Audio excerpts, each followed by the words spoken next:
And we're live. Thank you all for joining us for another episode of Shadowrun Up in Smoke, our Shadowrun 6th edition live play game set in London 2081. And following this ragtag group of strays. Right. I think that's the... I at some point kind of decided that was kind of like the group name, the Strays. We're doing the Stray Cat Strut. So, before we jump into things, quickly just go around the room, so to speak, and everyone can tell you who they are and who they were playing. Let's start with Kat. Hello, I'm Kat, or at Cleric of Court. I lurk in most Discord servers, and I am playing Nico, who is a human street shaman who has had her life and her heart ripped to a gazillion little pieces and is starting to put them back together again because now she has a found family, which she's never had a family before, and she has absolutely no concept of what normal life is, which has been an issue recently. And last but not least, well, there's no more people. It's the high priests of the Order of the Dice Kitty. Priest and priestess. Wow. After me. Okay. I'm Peter. I play Grifter, all-round badass, who was quite emotional by Grifter's standards last game. Going to rectify that this game with as much pew-pew as we can get away with. I'm Kim. I play KTP, the Technomancer, who's going to do her best to try and hold the group together and convince them that there might be a better way and we might not have to be as illegal as we are. Okay. So last time, as Pete just said, everybody was having a moment, emotions were felt, and some moments of contemplations were had. But along with that, the group started looking into the last task left to them by their benefactor Malcolm before his passing, to investigate a series of metahuman disappearances likely linked to metahuman trafficking. Through their different contacts and with independent investigation, they discovered that the commonality between all the cases is an underground gambling den, but not just your usual gambling den, but this massive club that caters to every form of competition available and pretty much every taste. Combat, hacking, thieving, mage duels, poker, blackjack, dog fights, chicken fights, whatever you can imagine, they do it. Go-karts even, but Mario Kart style with weaponry. Through different methods of investigation, they discovered that the club is called the Stage of Destiny, and it moves around. It's been moving around London, and every time it settles somewhere, people disappear. They managed to track down a few shady sites that offered them the location to the next Stage of Destiny for a fee. They all chipped in and have acquired the location. So now we go into our game. Let's say it's later that evening, because you all finish at around morning to noon, early afternoon. Say that evening. What is the plan? And I leave that to you. Did we have one? Let's grab a cab and go down there.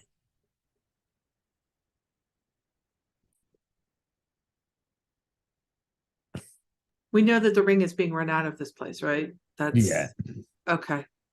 Yeah, then I think we need to go down and investigate. Because we can go, can't we? We've got to. We're okay to go, aren't we? With invites, so we can rock. Yep. So Nico's going to send a quick message to Sarah and Amelia, letting them know where she's going and why, so that if they don't hear from her within 24 to 36 hours, that's where she's disappeared to. Is this Um, purely investigation, or is this like you get a thumbs up as a response. I think we're just going to look around and then Okay. we'll go around. from there. But I mean, Folks. do you really think we're going to keep Grifter from pew-pewing when we're there? What better way to get involved in an underground fight club than to fight, right? if you make it out? Tough as nails. If the Yeah. opportunity was to present itself, of course. If So, yeah. Are we going to go? Yeah, I Yeah. didn't say we weren't going to go. Just asking how stupid you're going to be. I will behave myself. There we go. I have one Yeah, pressing right. question for you. Do you take Karis or does he stay behind? I think we promised him that no, he doesn't stay behind anymore. He's one of us. It's his choice. I mean, he's going to choose to go. So Then I guess he comes along, right? Yep. okay. So, are you doing this tonight or taking the evening to better prepare and going the next night? You know that it's going to stay in that location for a few days. So it's up to you how you proceed. But we are only going with the intention of checking it out, aren't we? We're not actually Yeah. going with an intention to kick some ass. I'm only mucking about. So there's no harm in going just to check it out, right? Right. Nico agrees. Let's go check it out, get a feel for the place. And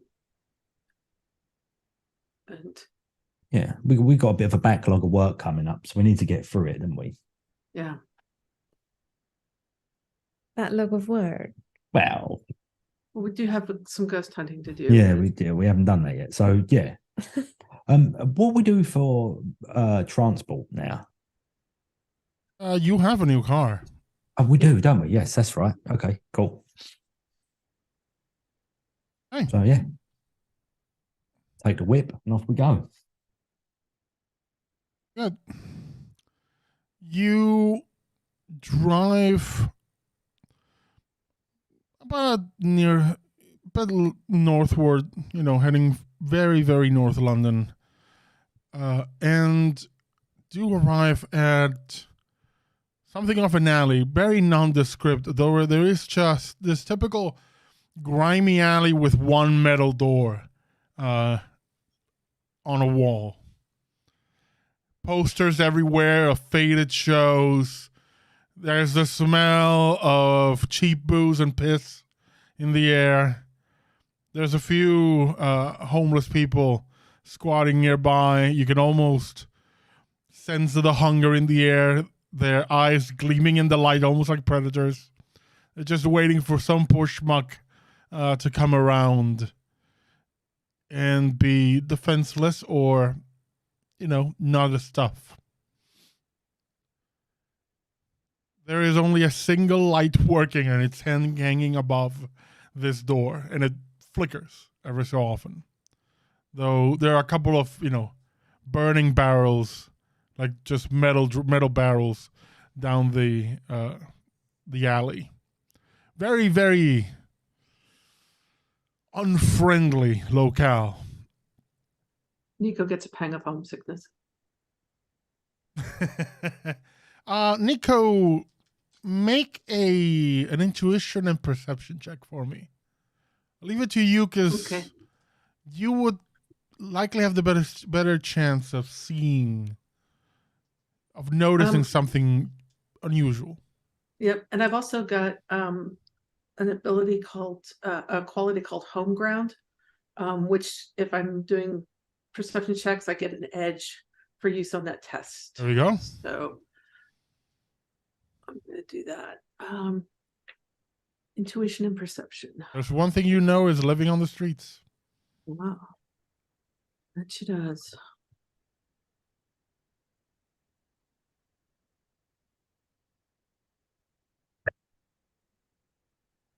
I'll take that. And that. So that's going to be 4 hits total using that edge to turn a 4 to 5. Awesome. You look at the faces staring back at you. The people, sleeping under sheets of cardboard and some boxes with, piled up dirty clothes. And for a moment, you have that pang of nostalgia, though. Given your current life, maybe that's not such a really good thing to miss, but still, that was your life for a long time. And as you're looking at these faces, you realize something's off. They don't look cold enough. They don't look hungry enough. A lot of them actually be under the baggy clothes and the disheveled clothing and attire look kind of bulked up. So you quickly realize these are not homeless people. These are not here by any coincidence. This is muscle. Very well in disguise. Grifter's got low light vision on his eyes. So is it worth Grifter looking as well to see if he could see If any? he recognizes anyone. Go ahead. Was it intuition? Was it intuition and Perception. I'll Perception. give you an edge for the low light. Oh, yeah, you can. Oh, hold on. Yeah, no, that's right. Yeah, ignore. yeah? Yes. Right. Yeah, that's no. Yeah, that's right. Yeah. I That's got pretty 4 as cool. well. Beyond what Nico sees, your perception is different because you're not looking at them like homeless people. You're being Grifter, you're looking at them as potential targets. And a couple of them do seem like they're just chilling. But the further you go past that like first wave, that it's almost like a veneer, like a facade of homelessness. You see that they are pretty much ready to go. They're not leaning down, they're squatting or like almost kneeling. And among the clothes, among the things, you see like the butt of a rifle sticking out. There is a gun holstered that only because you can see in lower levels of illumination you can pick it up, and you are certain these are professional guards. So Nico, as she's walking, she's making sure that she's staying kind of out of arm reach. She's walking a very narrow track, and you can see it. She's deliberately staying in a track where they would have to move towards her in order to reach her on either side. And she'll stop at one of them, just kind of look them up and down. She goes, "You guys need to work on it. You don't look hungry enough." And then she keeps walking.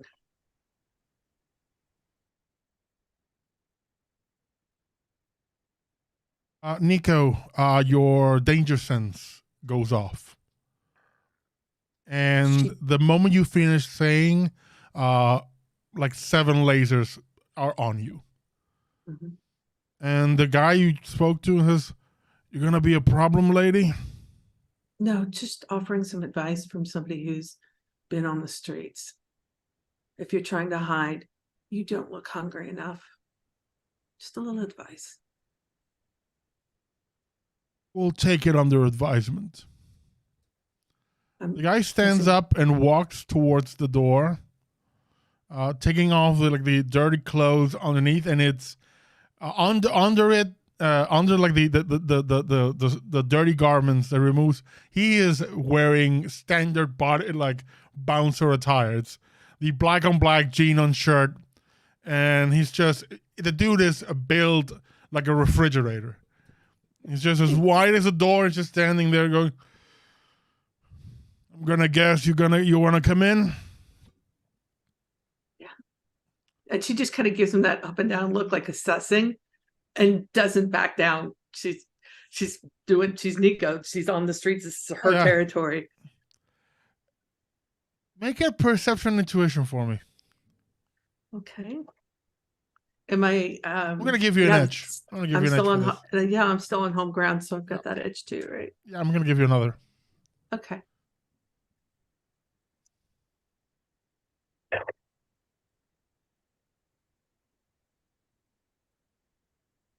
Yeah, that's another 4 hits. The dude is not giving anything away. As in, he's not smiling. He is not grimacing. But there is... You can read the body language perfectly. He's not scared of you, of course. But he respects the attitude. So from now on, whenever you interact with this guy, you have a free edge on any social role. Cool. With 1 buff guard. Okay. I'm gonna need to see your invites.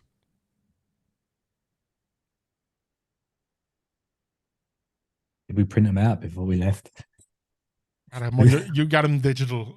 The world has moved past. Paper is a fucking commodity. Yeah. Nico pulls it up, holds hers up. He basically scans it. Said, "Go on in. Welcome to the stage of destiny." Trying not to make trouble. Try. The door leads to a stairway that goes down, down, down, down into the darkness. Do you go through? As you begin to descend... and she's going to flick a flame on 2 fingers just to kind of light the way. As you are heading with your match fingers slowly down, as you all end up going down the stairs, the door above closes. And for a moment you're left in darkness, and then 2 lights on the wall click on, and you're surrounded this greenish, like almost very subtle glow that as you continue to descend, more lights appear on your sides, and they kind of start turn on as you descend. And at some point, about having gone through steps about 2 minutes, you're standing on the stairs, and the stairs begin to move downward on their own, and eventually lead you to a small hallway with a double set of metal doors, like almost old school medieval castle metal doors, like just iron wrought. And in front of it is a young lady with bright purple hair in a ponytail. You can see from the features she is elven, and she is standing there basically in a tux with a bow tie and a rose on lapel, going, "Ladies, gentlemen, welcome," and opens the door and leads you inside. This is the biggest casino gambling area you've seen on steroids. To the left, there is every kind of table and board game available. There's even people playing Monopoly with real money. You swear to God you see someone calling out "Uno!"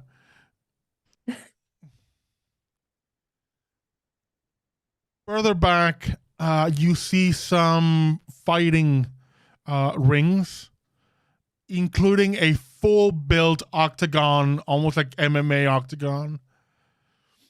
There are people watching on monitors, and you see further around, you see monitors that show a different area altogether where where the cameras are on a first person point of view. And it's essentially like watching a real live Counter-Strike tournament. This is like the gun arena.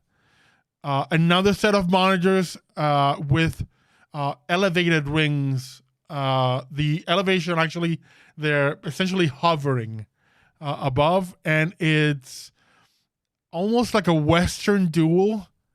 But the people you see on there's a bit of, you realize to me there's a bit of pageantry and a whole lot of in some of these things, because you see almost like a duel, and you see two of these platforms. One of them, on one of them, there's a couple of people just facing off. One of them, their hand is covered in fire, and the other one just has this almost like energetic aura around them, like an adept versus a sorcerer. The other one just has two people standing straight still, like they're not doing anything. But a monitor above them, like the center, actually like it's a hologram projection, and has two technomancer avatars fighting it out. Plus, there's cages for animals. There's some straight up demons, astral entities that are being just either summoned or are caged and made to fight. It's almost downright Pokemon. And above it all, there is almost like suspended from the top. There is this room. You can see that it's surrounded by windows, and there's 4 figures standing near the window watching over it. They're all wearing porcelain white masks and, business suits.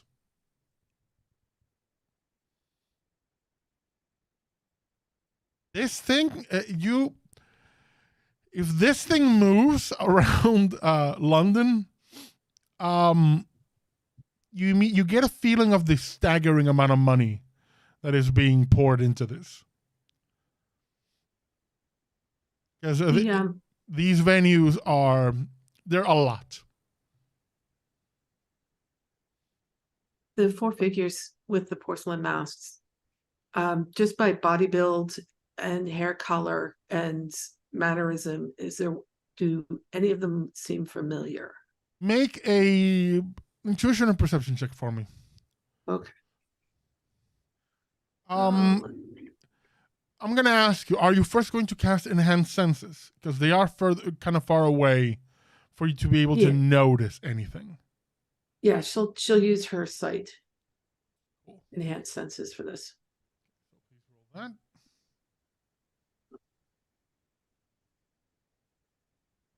Remember what that gives me. Oh, bonus edge. Okay. All right. Let me pull out those dice.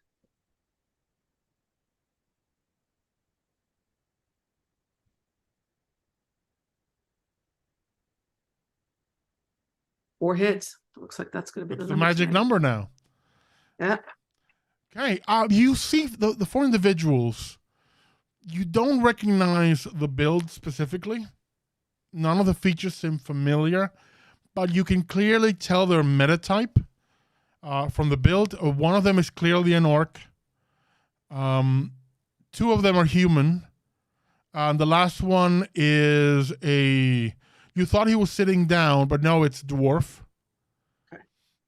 One of the humans, from the way he's standing, there's something wrong with his posture. You would guess he's perhaps an older gentleman. Okay. She'll file that information away for later. She's not going to say anything right now. I would say with the 4, you're certain one of them. Not certain. You have an inkling that one of them, one of the humans, may not be might not be a man, but you're not entirely sure. Okay.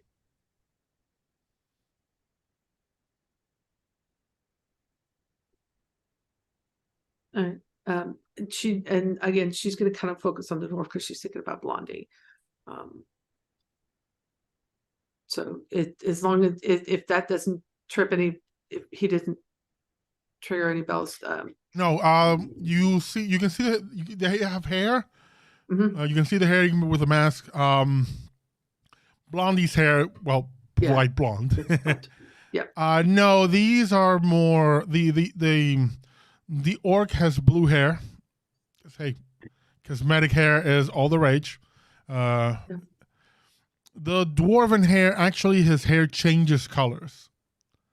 It switches shades every so often, and it does almost like a gradient. Like goes from it's blue and then starts becoming red, like purple, then red, orange, and it kind of flows. The one you think is an older gentleman, no hair. You can't see any hair, and the other one has long black hair, like just you can guess past shoulder length, but no ponytail, just straight. Okay. With a few strands, like on the front of down the front. Okay. Yeah, so all of that gets filed away for like to. They pass seem on to for later. be Just observing. Observing. Yeah. Your attendant, the person who led you in, is there anything I can provide you? There is a fully stocked bar. There is a buffet as well. And, well, welcome.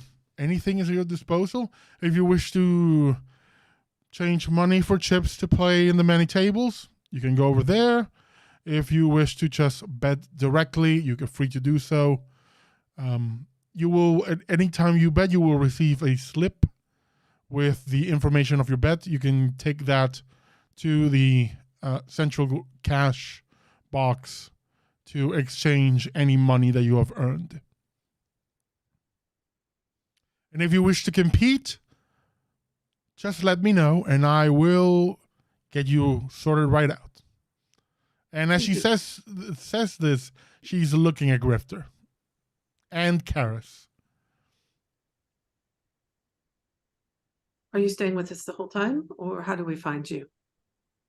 She provides you basically provides each of you with like a buzzer. If you press this, I will be right here.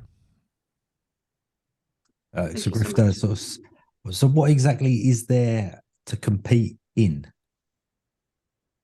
We have different options of martial arts.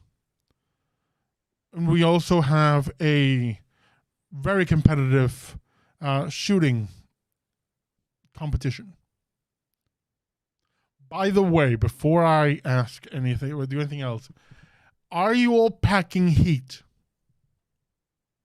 Well, I always am, aren't I now? Because I've got the gun in the arm. Did you bring any weapons with you? I'm going to say I brought a handgun because it's me, right? That we do have a shooting competition. On that note, sorry, I didn't do this before. She pulls out like a little, almost like a TV remote, and just pushes it and brings it up from head to toe, for each of you. If you have weapons, it'll ring. Yeah, Nico's got a bike chain wrapped around her waist as a belt. That's fine. That's not going to trigger. Okay. Yeah. Okay. And that just marks you as being a bit edgy. Yeah, she's got a knife in her boot. Yeah, those are concealed. They're not checking for that yet. Okay. But this does detect the gun. Sir, if you would provide me with your weapons, I will put them in a lockbox and give you a little slip that you can use to get them on your way out. Any and all weapons that will be used in competitions are regulated by the Stage of Destiny. Well, okay, so I'm not going to create a fuss. I'm going to give the gun up, hand it to a Bandle first. So I'm not, threatening or anything like that. Just I'm going to make a roll against a difficulty of 4 to see if their scan can detect your built-in gun. Because this is a Jericho made piece of tech. It's not easy to find. Okay. I'm going to be rolling 8 dice for 4 hits. Yeah, piece of cake. We're right.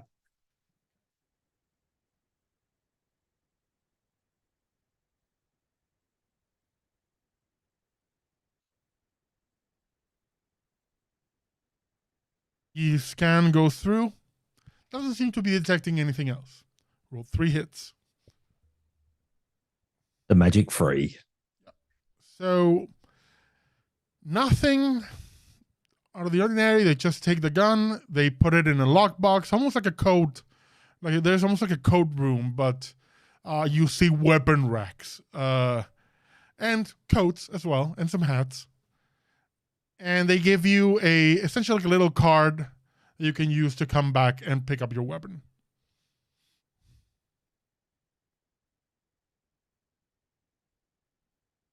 While she's still with us, just sort of, what are the rules for competing? Are there any?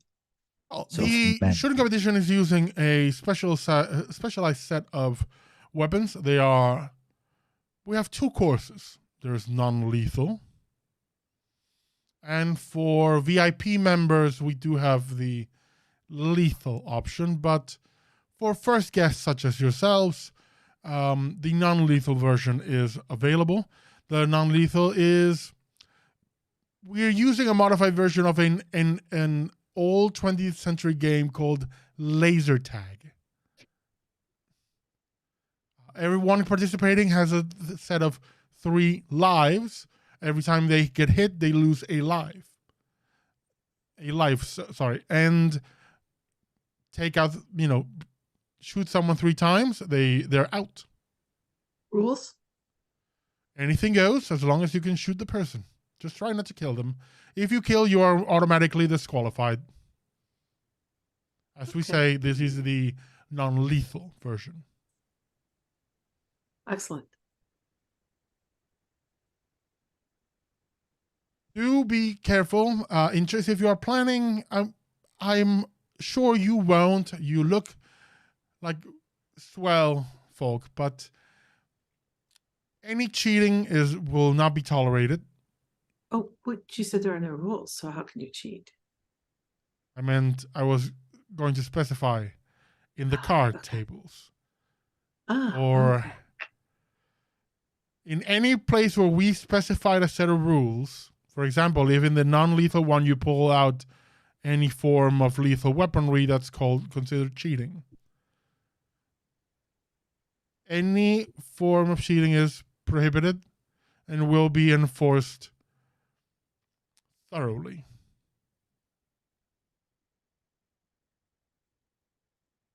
With that said, welcome, and please enjoy your time. Grifter, do you want to pew-pew? Well, it's a way to get contacts, right? We're bound to get, I'll go in there. Obviously, I'm going to clean up. It's no biggie to me. I'll make you invisible. Would that be cheating? I don't know. There are no rules. That's why I specifically asked. No rules. And then we get some kudos in amongst the gamblers and the owners, or at least. And they probably won't let you do it again, or at least won't let me do it again. But if you want to,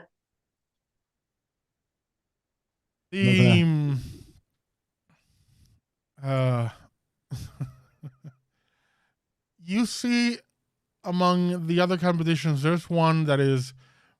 In fact, you're sitting there, and a new, literally a section of the wall opens up, and a new gambling venue appears. It says the Obsidian Dungeon, and you see some people coming out that look like deckers, clearly a technomancer because they're kind of showing up no gear, and both monitors and kind of hologram show. It's essentially the Crystal Maze, but for hackers. Like a virtual reality, delve into a dungeon, solve puzzles, riddles, fight programs, and reach the end.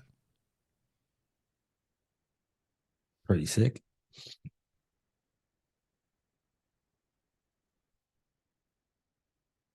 So now we're in here. What are we kind of looking for exactly?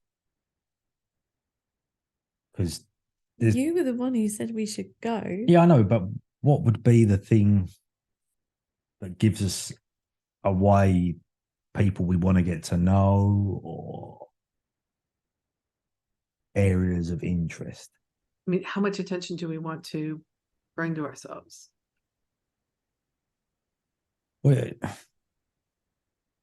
only attention that's gonna get us. At the moment, we're just nobodies, and we in a casino. Nobody gives a monkey's who we are. Right. But if we get involved with the gambling and we're good, then we could be candidates for making the casino more money, right? So therefore, the people running or promoting or whatever would be. But when I get to know those people, we might have more chance of seeing behind the scenes a little bit. Based on what you're saying, Kara's signs. So, do we want to grab the attention of the 4 gargoyles up top?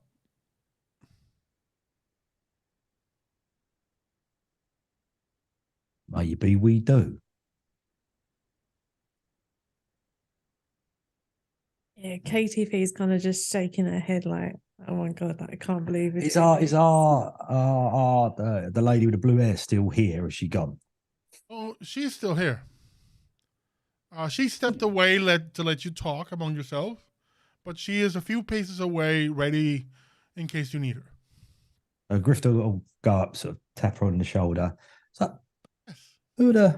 What's the crow's nest all about? Yes, those are our patrons.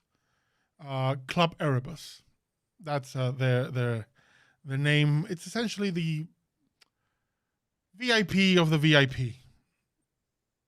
Okay. So are they gambling as well? They observe, they run the place, so to speak.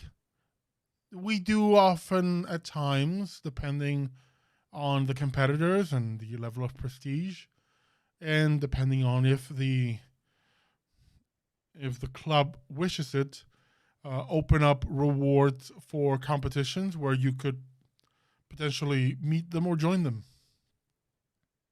In fact, if you look at the one on the left, and it's the one you identify as an orc, he used to be a regular until eventually made his way and joined the establishment. And how did he earn his way up? In which area? The Octagon. He is still our reigning champion.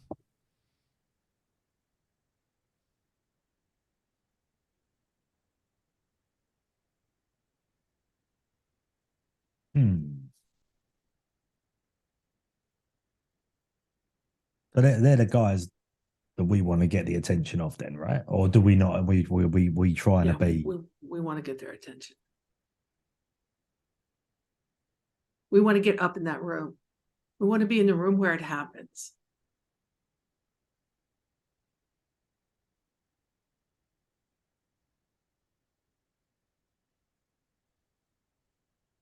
Okay.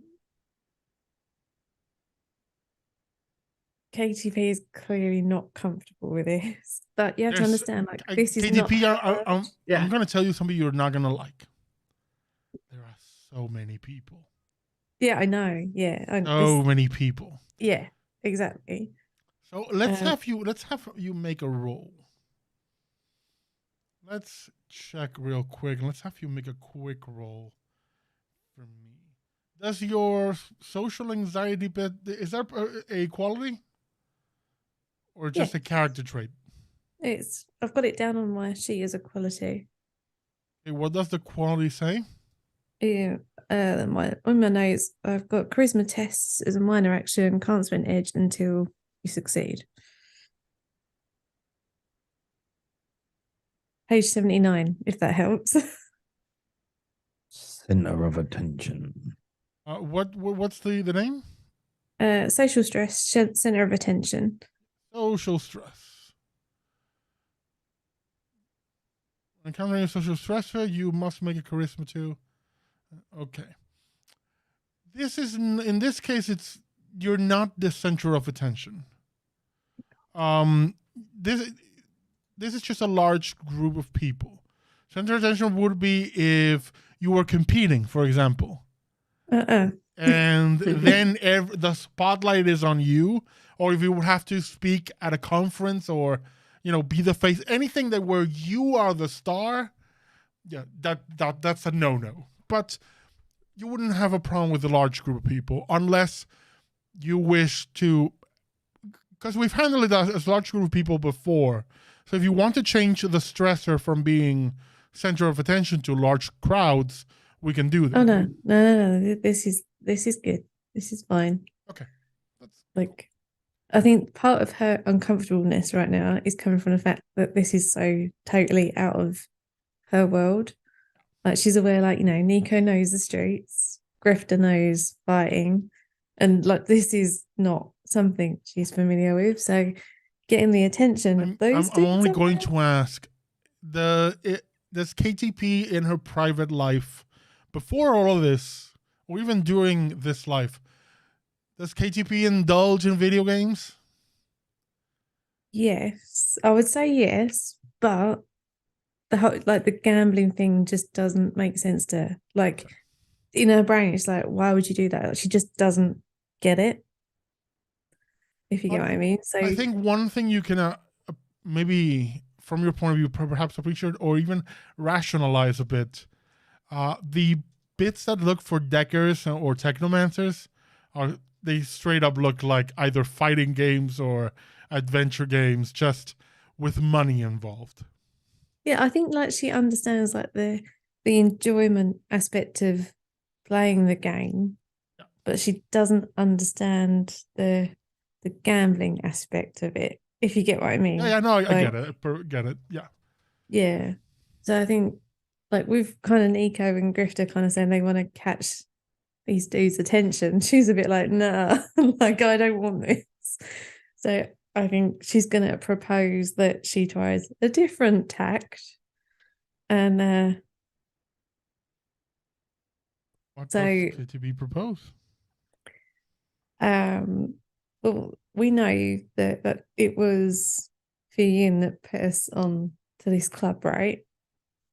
And that happened because Miko had been missing. Mm-hmm. So sorry, I haven't got this in my notes. What was Miko? What was their speciality? She's Decker. Right. So KTP is going to propose that, well, she's got her chromatic thing on, so she's blending in. She's got blandness as well, so she's just not drawing any attention to herself. So she's just going to go and watch the Decker areas just to see if there's kind of if she can kind of hear anything, hear any gossip, see anyone who might resemble Miko, while Grifter and Nico do something she's probably going to regret. Okay. Yeah.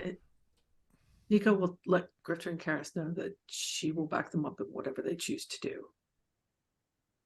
Karis signs that he won't be participating in anything. He'll just act as your backup in case something happens.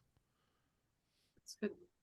And KTP, as you're walking towards the Decker area, where primarily the greatest crowd is along the Obsidian Dungeon, make a. Let's have you. I'll let you decide between a classic perception check or a matrix perception check. Are we classically splitting the party at this point? I'm going to guess so, unless you are not. It always goes so well when we do that. Yeah. Nico is going to send a quick message to KTP just to make sure comms are still working in here. I'm assuming they are. Static.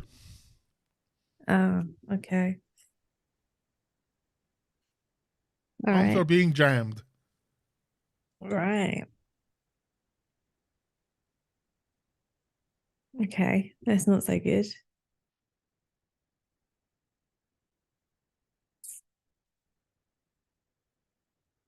People don't fuck around. Well, as long as we're not up to anything moody, then we shouldn't be in any trouble, right?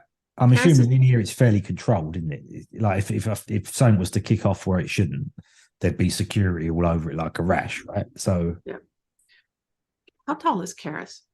There's about 6 foot. I think Nico's gonna just kind of stand up next to Karis, lean in and go, don't be on her, but I think you need to just keep an eye on KTP. You watch her. You are leaning against him. He cannot hear you. Right. But we've got, oh, that's right. We're doing the comms. And so she'll look up at him and she'll go, and she'll point to KTP.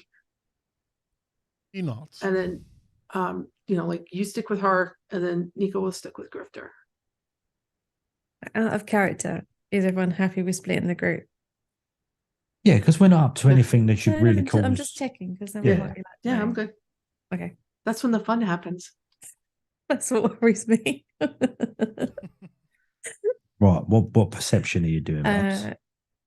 Hold on. Matrix perception or traditional perception? I don't think it matters, to be honest. Let's pick one. Yeah. How many are we looking at? You're going to have to roll it because, as usual, the cat is back in the dice tray. Just make an offering to the cat god. In other words, open up a can of cat That's a food. 5. 5? Yeah. So which one did you pick? It doesn't matter. They're both the same. Yeah, but it's how the information is presented. Let's just do a classic one for now.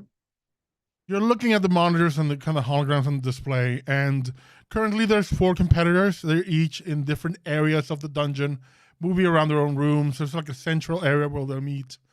And you see that one of them starts to encounter opposition. And the announcer goes, well, look at that. We're finally getting some action. One of our competitors finding the guards, the denizens of the dungeon. And you're looking at the denizens of the dungeon, and they're given like monstrous facades, but their faces are normal, are human. So it's almost like a bulky, like a goblin or something with a human face. One of the faces is definitely Miko. Right. Of course. Of course. The look on it. The look on her face is absolutely miserable. Okay, I'm just writing notes before I get all of this. At this point, Grifter and Nico are separate from Karis and. I would guess so, unless you are not. Okay. Okay, so does Miko kind of look like with it, like she's aware of her surroundings, kind of thing, not drugged or anything like that? Yes, but you're likely thinking she has a VR gear, wearing it, and she is not in this room, at least not physically. Yeah. Okay. I think KTP's just gonna watch and just try and blend in and see what happens. I'm going to make an opposed roll, and to make it simple, we're just going to use 5 dice against 5. One of them will be for Miko, the dungeon dweller, and the other one for the competitor.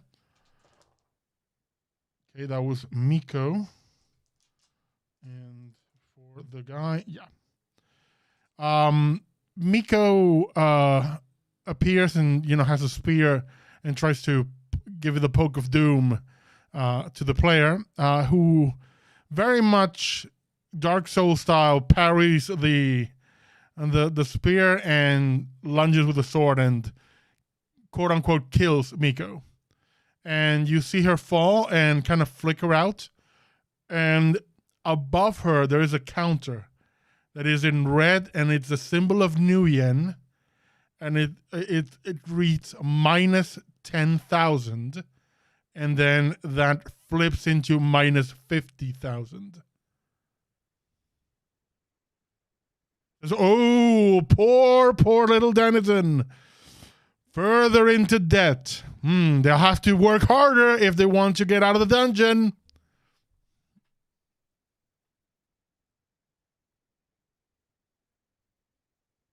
Okay. So obviously, Grifter being unaware of this,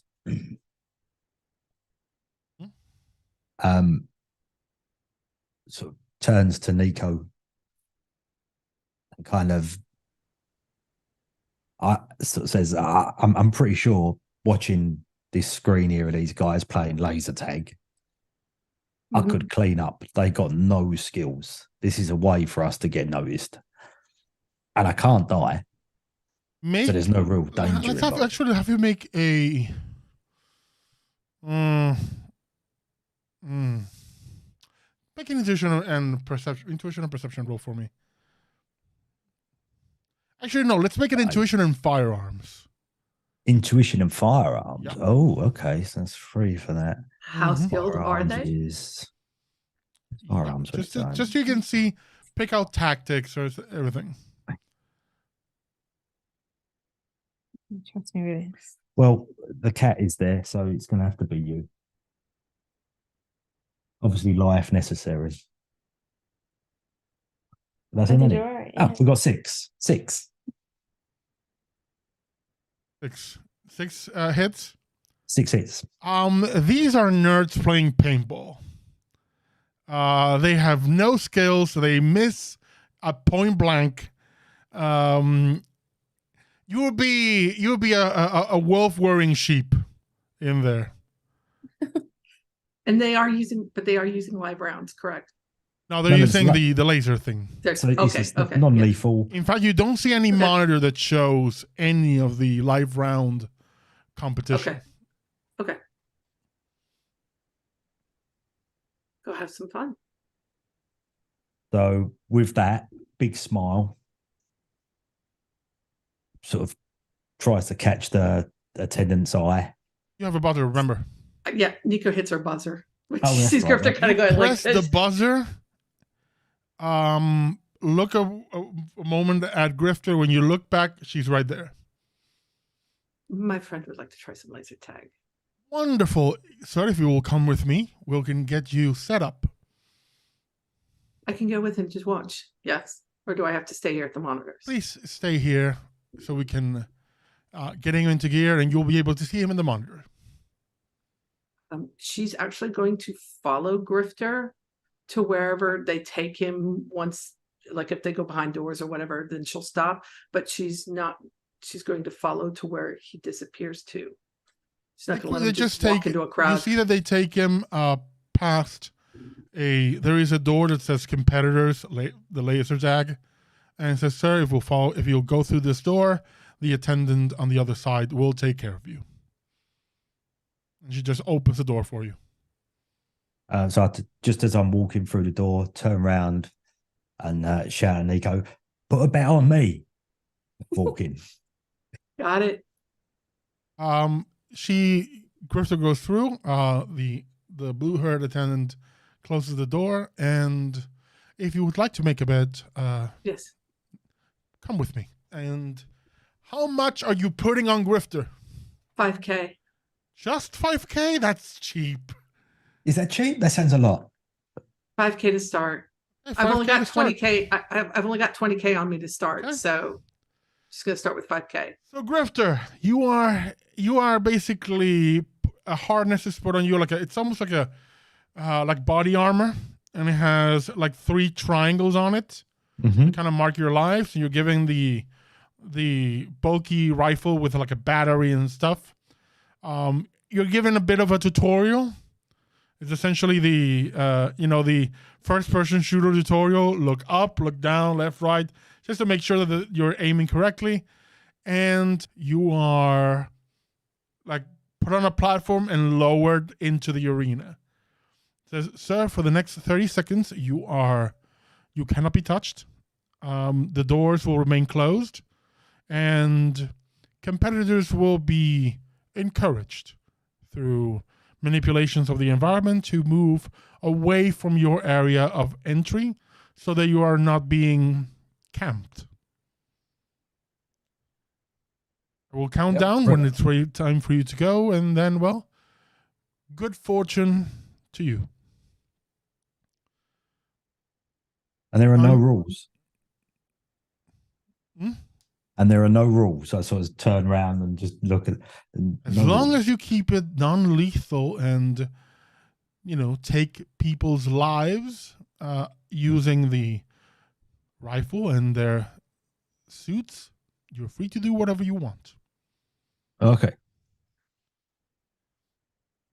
And time passes, and you see almost like a Mario Kart, red, orange, green, the door opens.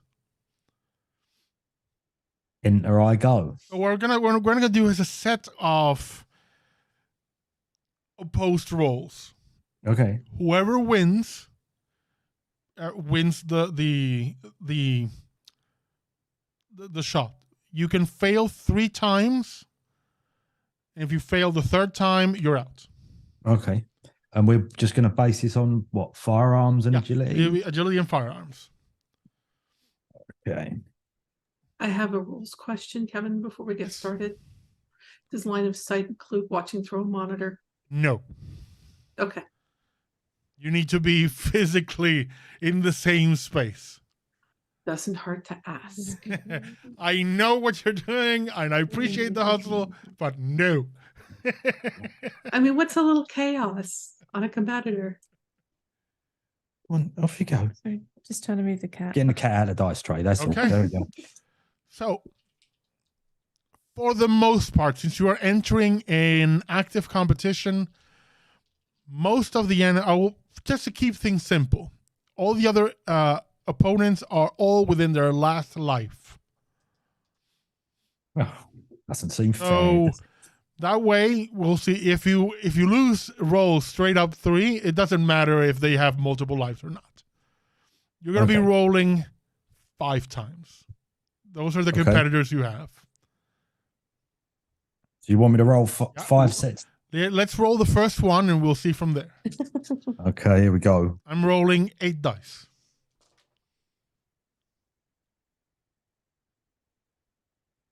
Okay, so that's 5 hits on the first one. The first guy is very. This is the shy Doom guy, just leaning over the corner, careful, like rifle first, popping in, and you literally just like walk right behind him, zap him in the back, keep going. Next one.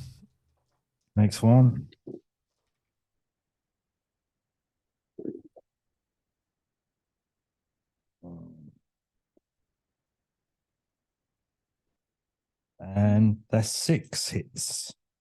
I have a critical glitch. This competitor thinks this is Dark Souls and starts rolling around, and then just fumbles and just ends up flat on his back going, oh! So you just kind of step on him, shoot him, out. Next roll.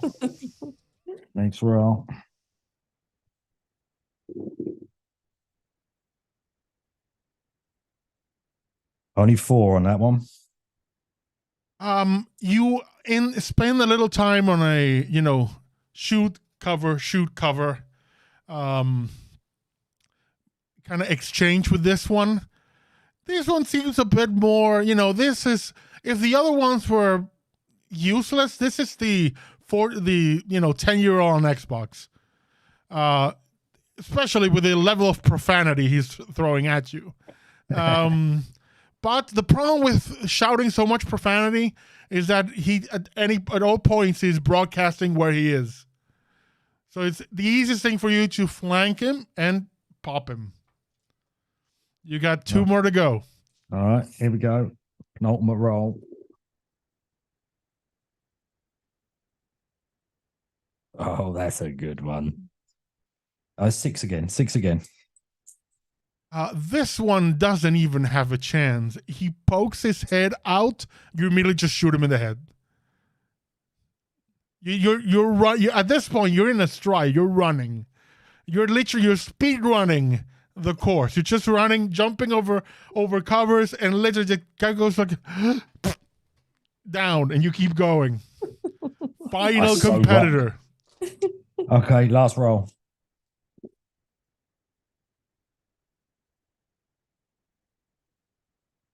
And we've got a 5. I got 2. The last one, I let you to tell me how you beat this poor fucker. He's at a distance, end of a corridor type section. Yeah. I come round a corner.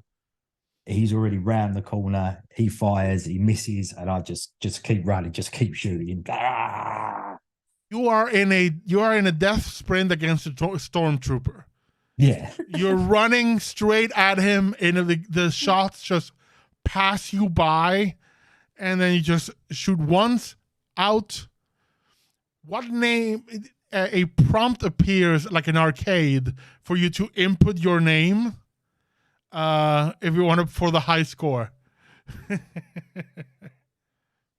Okay. Yeah. So I mean, yeah, I'll input.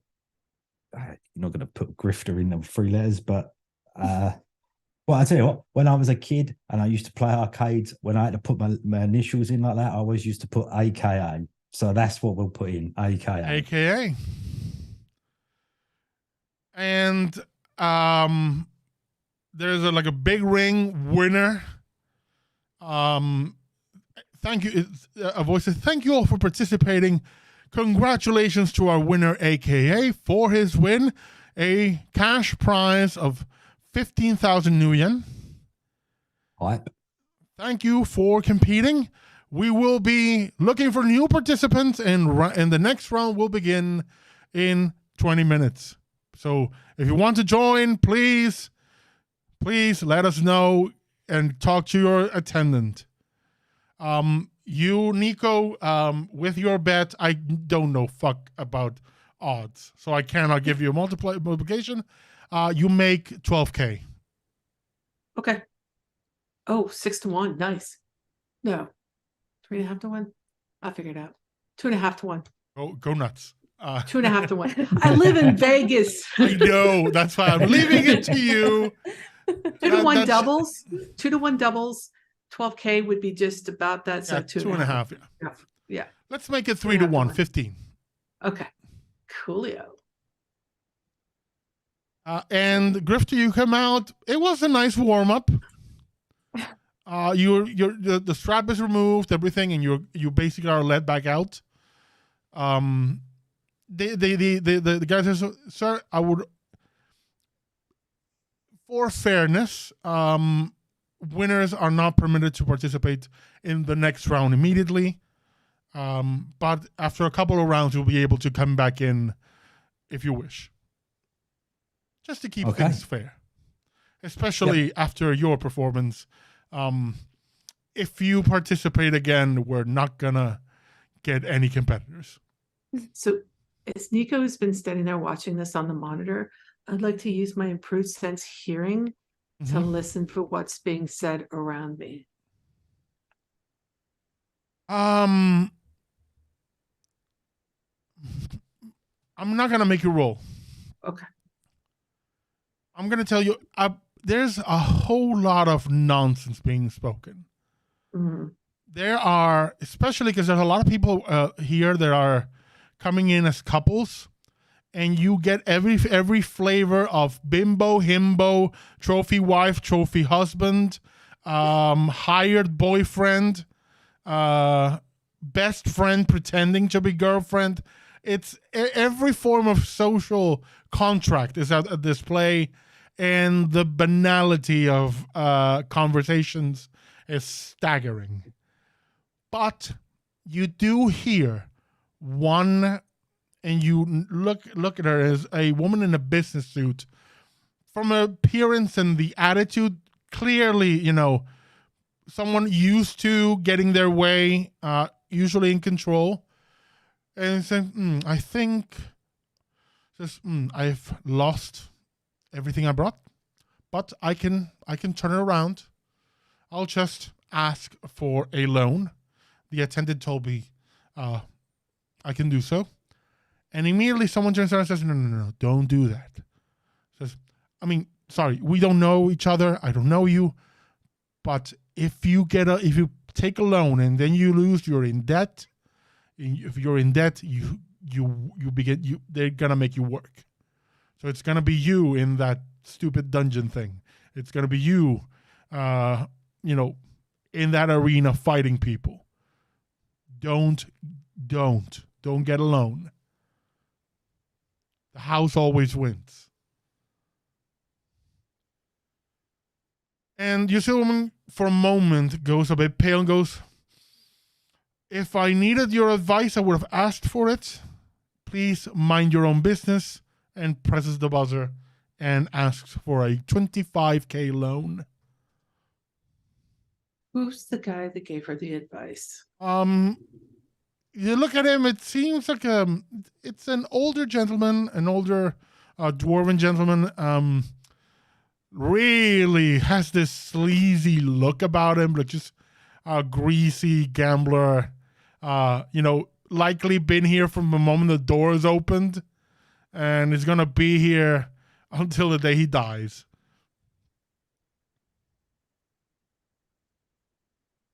Nika is going to walk over to him and go, hi, can I buy you a drink?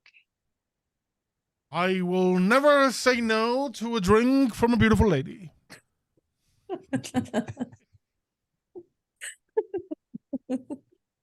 Excellent. She's going to hit the buzzer. And when she pops up, she goes, 2 scotches, please. Yes. Would you like a table, or would you like to have them waiting for you at the bar? Sir? Up at the bar? Or would you like to drink while you're here? Nika will defer to the gentleman. Yes. We'll get a table.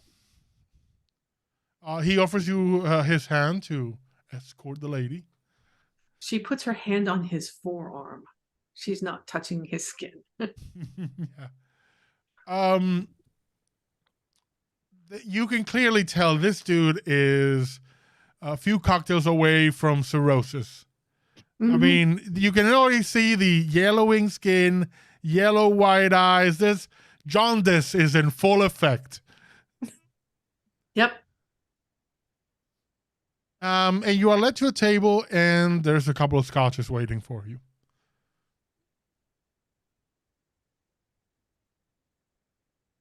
You seem to know your way around here. It's my first time. I have been to this, well, not specifically this, but to the stage several times. I always come looking for the new thing. There's always a new game, some new fascinating creation. But unlike most, I know how to pace myself. I'm here for the enjoyment, not the money. The money is irrelevant. I didn't know money could ever be irrelevant. You have enough. It stops being enough. You start looking for the spice in things. Mm-hmm. And what kind of spices do you enjoy? Make charisma and influence for me. Okay. This is going to be a charisma and influence. We do have a re-roll as well if you need it. Okay. Yeah. And I'm going to tell you straight away, you want to roll high. Okay. In that case, I'm going to burn some edge. Are you going all out?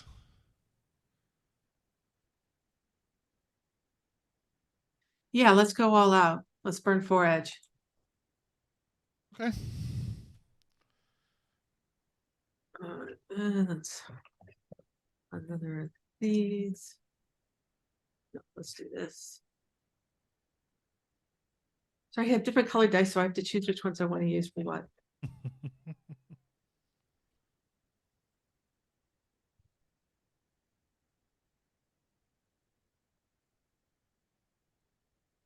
Okay.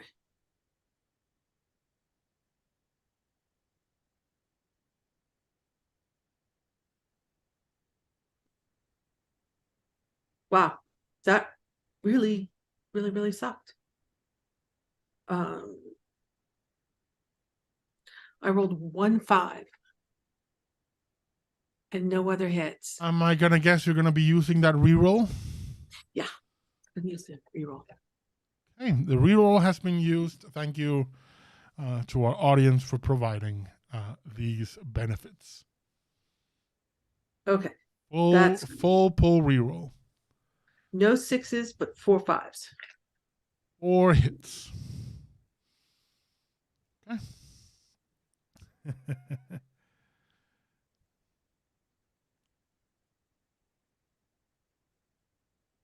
Good news and bad news for you. Hmm? I have good news and bad news for you. Okay.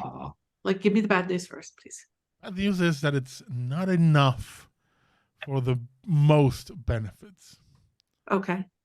The good news is that you can.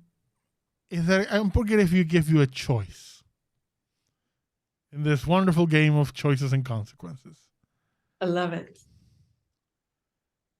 Your choice is going to be: I can give you the information. I can give you the consequence of your 4 hits.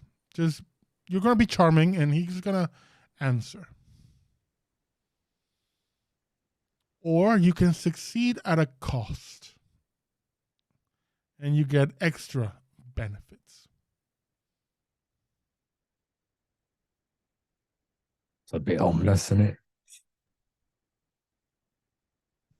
I'll succeed at a cost. Oh. I live in Vegas. I love to gamble. He looks at you, and there is a wry smile across his lips. And the moment you ask this, you immediately...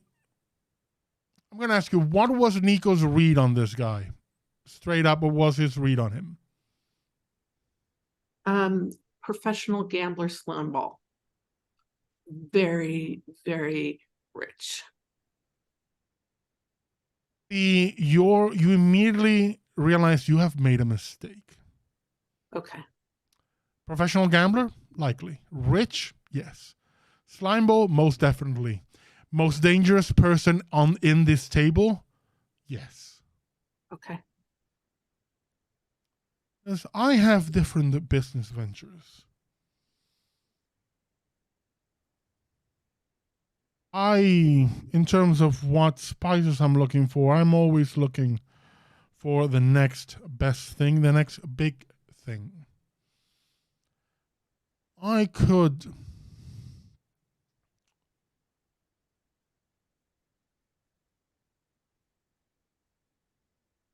But I don't think that kind of conversation is for this venue. She's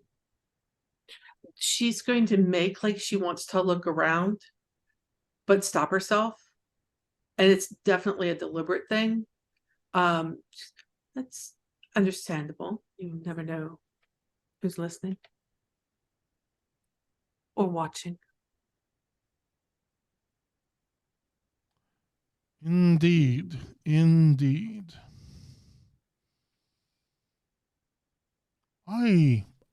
I'm in acquisitions. And this establishment does provide many, many things for me to acquire. Nico, I need you to make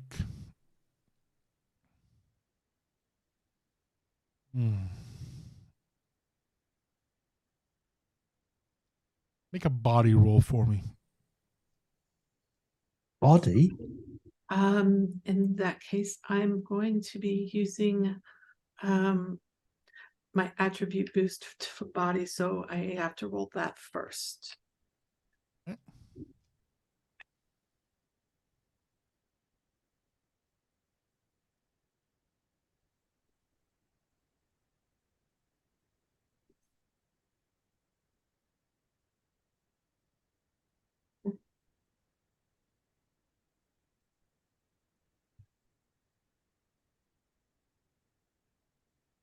That is 4 hits, which is the max I can do. So now I am rolling 7 dice instead of 3. Yeah.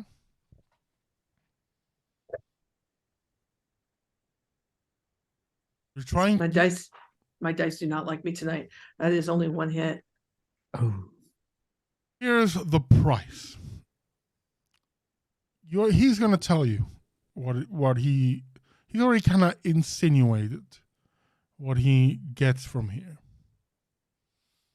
He's gonna tell you, but you have been so charming that now he wants to acquire you, and so he very gently, before you can react, as you're kind of trying, the moment you look away on purpose, he reaches out and touches your hand. You are fully paralyzed. You cannot Okay. speak. You cannot move. He says, I acquire anything that I want. And people here sometimes need to pay off debt, or they need to go away. I give them all a new home.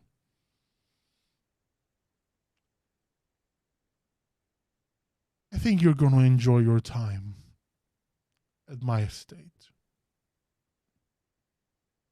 And he presses his buzzer. His is gold colored, like gold plated. And a troll just almost like appears out of nowhere. From one moment he's not there, then he's there standing and says, yes, sir.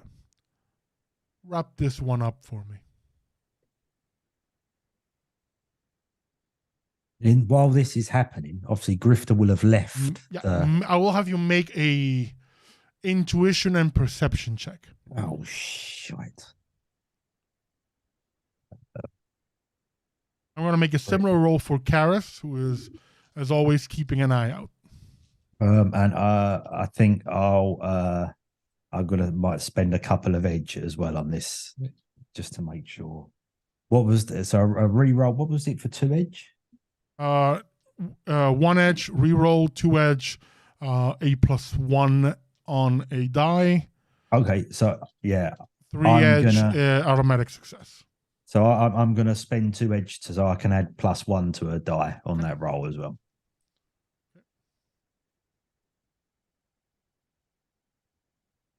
Thank you, Kat. Making things interesting. 3 hits. 3 hits. Karis rolled 6 hits. Go on, Karis. Karis is looking to you. KTP is watching over you. Then he turns, narrows his eyes and taps you on the shoulder, and with one hand pretty much signs Nico, like spelling out the letters. And then he's striding off. She follows. Grifter, you are coming out, and you immediately clock Nico, and you see the moment he touches her, and you immediately you see that she goes, like, stops mid motion, like just goes fully stiff. And you see the moment that troll guy, from where you are, he literally appears out of nowhere. And he starts moving around the table and is like kind of putting his hands on Nico. All right, so without running and making an obvious scene, how quickly can Grifter get from where he is? Fairly quickly. Pretty quickly. Quickly, because they kind of stayed nearby on a nearby table. So, I mean, assumption I'll tell you made straight up- away. As you're striding, you already see Karis making a move. Yeah. So they don't really know who I am. They don't know I've got anything to do with Nico. So they wouldn't. I'm not running. I'm not like I'm just pounding, screaming or anything. So I'm just walking purposefully. And I go up behind the guy that's, I'm assuming, still sitting down with his clicky buzzer. He is. And I just put my hands on his shoulders. Mm-hmm.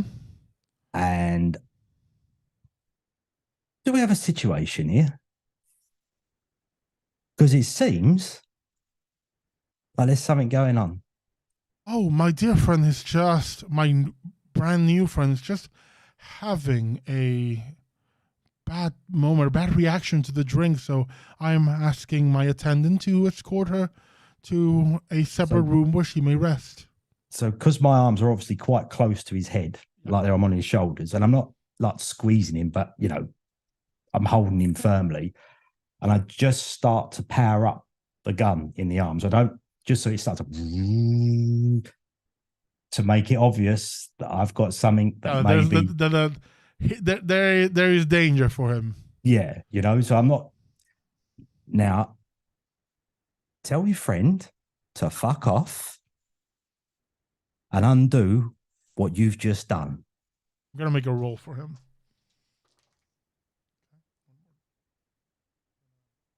Rolled high enough. This guy doesn't even flinch.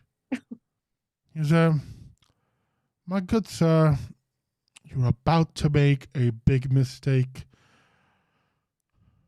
I'm going to give you one chance, as I'm a very kind individual, and buzz off.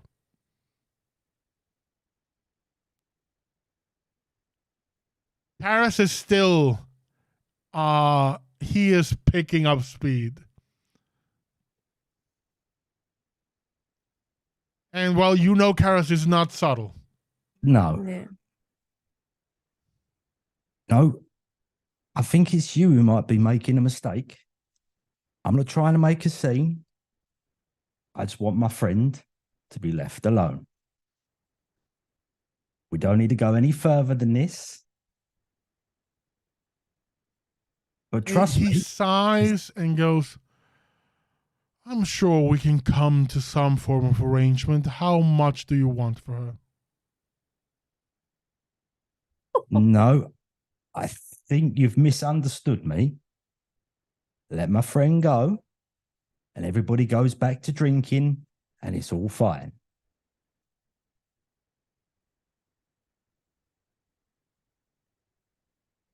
He taps his attendant and says, get rid of the riffraff. I need you all. I need whoever is KTP, who is the only person who has, let's call it, a vantage view.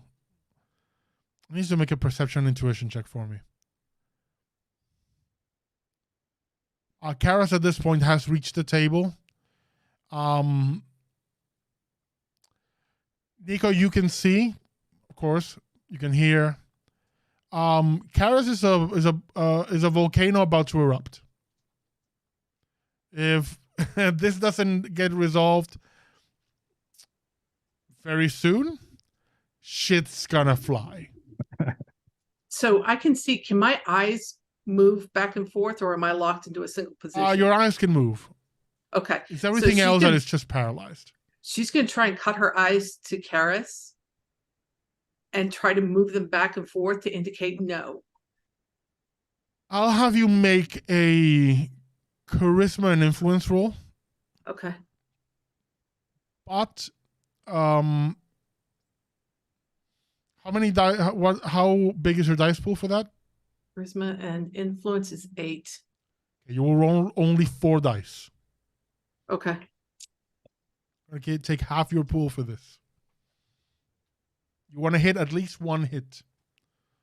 Got one hit. Enough for Karis to see, and he is not backing down, but he is not about to erupt. But he is giving the attendant a death stare. Good enough. KTP, what did you roll? Just 3. The Club Erebus has noticed the commotion. And you see the one who's an orc turn away and begins to walk away from the window. The attendant looks to you, Griffin, says, "Sir, are we having a problem?" This is the one that was called to help. Yeah, the big troll in the suit, same as your attendant. By the way, Nico's buzzer is on the table next to her drink.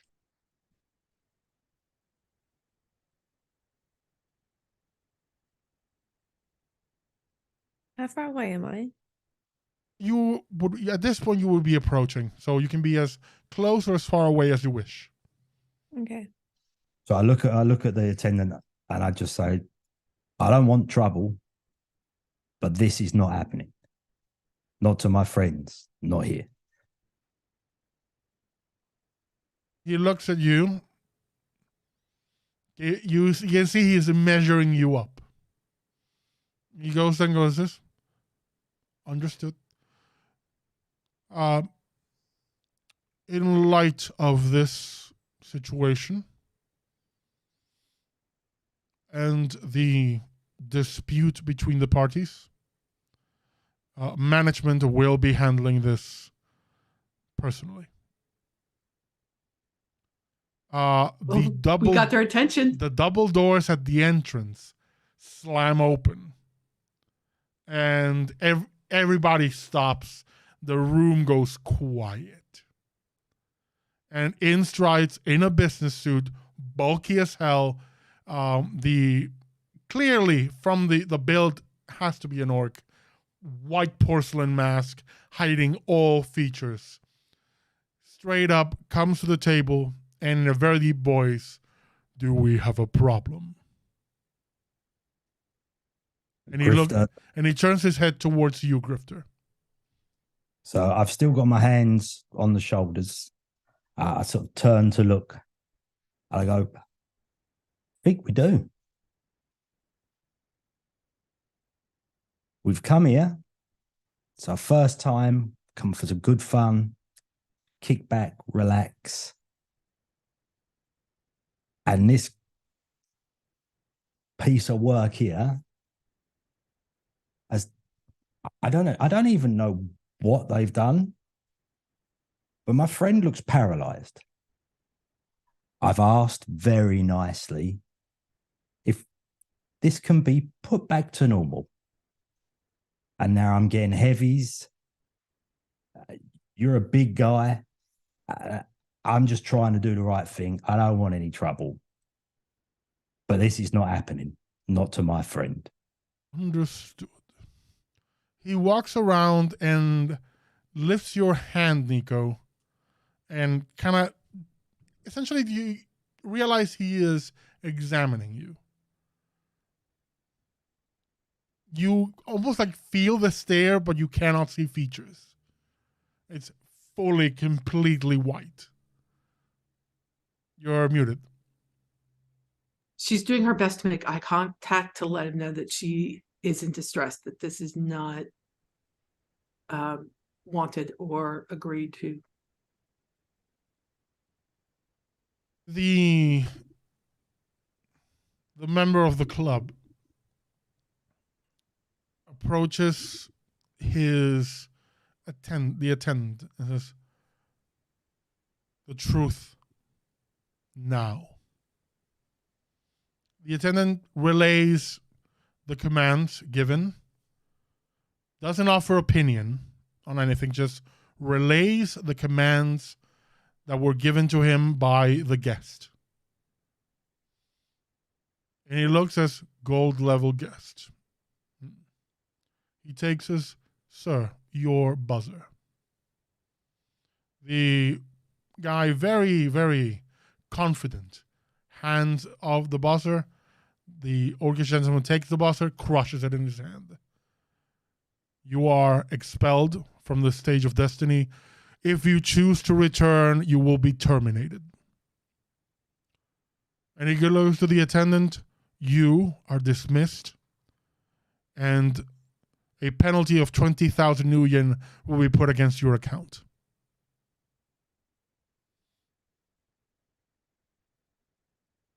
He presses the buzzer on the table, yours, and your attendant appears. And he looks to your attendant and to the big guy, and then to the guy sitting there. And you don't know how he might have heard it, but he just says, "Get rid of the riffraff." And they both grab him and drag him out of the club. He pulls out your buzzer is made of metal, like just almost like steel. He pulls out a bronze one, replaces yours, and pulls out it almost looks like a Band-Aid. And he peels it and puts it on your hand, where he can see that there is like a puncture mark. And immediately you start feeling okay. Like you feel your muscles relax. And it's like, for the sensations, like you've been tensing your muscles for 10 minutes. And you feel just tired for a moment. Says, "Our apologies. We will be looking into this matter internally, and any and all parties involved will be reprimanded or their employment terminated." You're muted.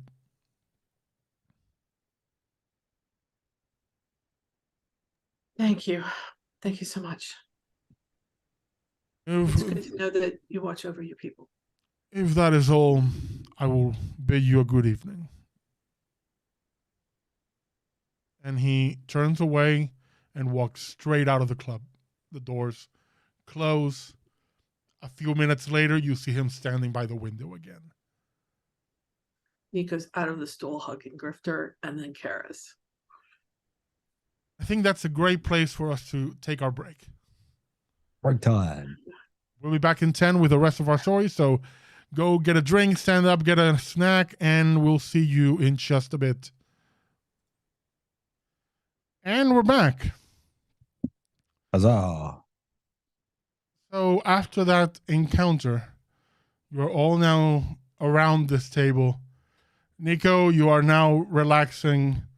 The effects of this neurotoxin or whatever it was that was supplied to you have passed, and any lingering discomfort is going away. Yeah, she's still kind of shaky, and she's sipping on the alcohol, on the scotch. What is going through Nico's head at this moment?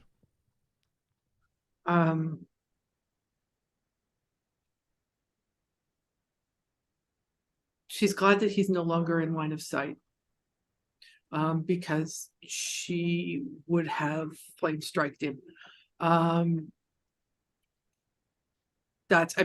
She's that, but she's not herself. She's still kind of shaky and pale. She hasn't felt that out of control in a situation in a long time. And she kind of remembers it's the memory of a terror from when she was living on the streets, of being that vulnerable for her. And so she's working on pushing past that. Where in the past she had only herself to rely on, she's kind of drawing on the strength of Grifter and Karis and KTP being close. A long time since a con backfired on Nico. Yeah.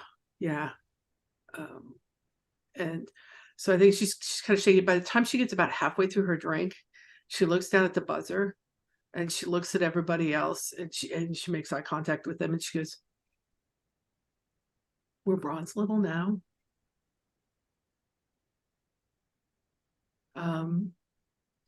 And I overheard, the reason why I was talking to him in the first place is I overheard him telling someone who was out of money that when you can go in debt into the house, but if you lose, that's when they take you.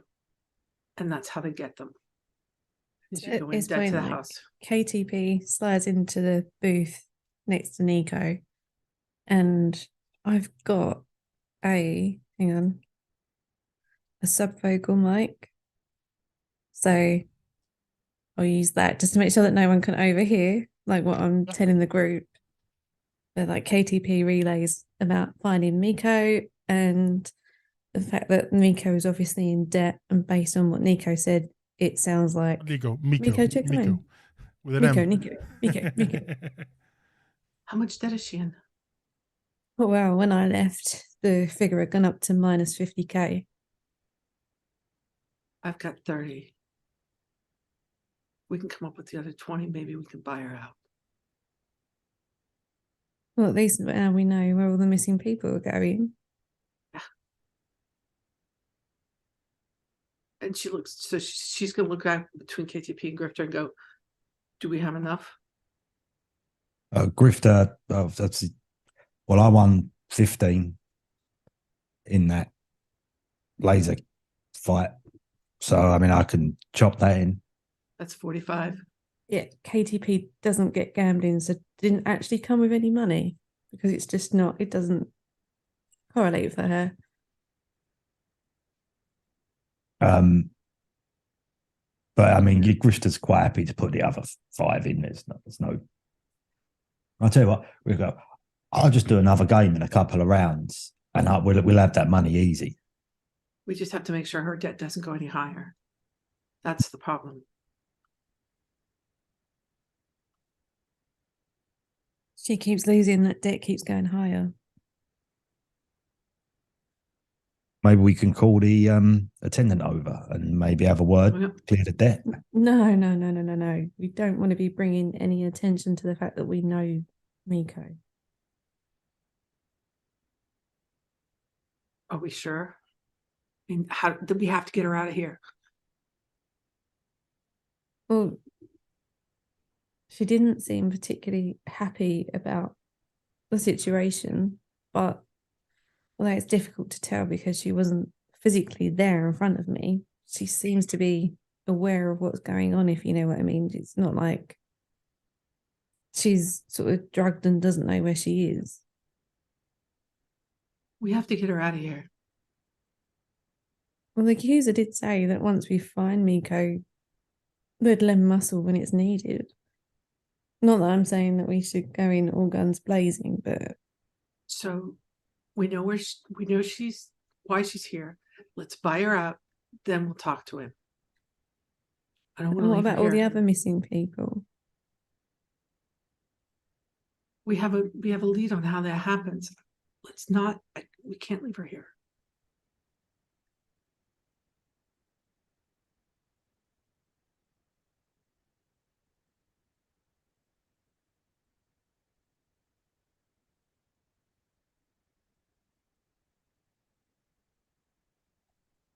How do we go about paying that off? Click. Your attendant appears. Your attendant appears. Yes. I want to pay off somebody's debt. How do I do it? I remember my year for this. You caught her off guard. The eyes widen and goes. There's a moment of uncertainty.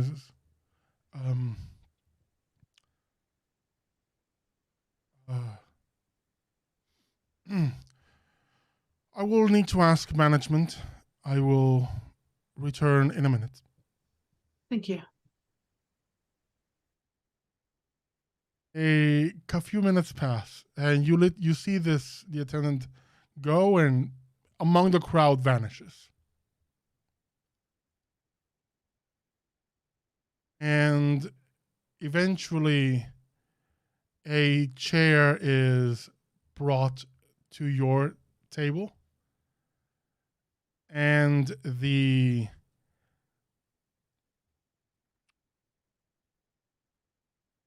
one of the club appears and sits in front of you, legs crossed. It's the one you identified as an older gentleman.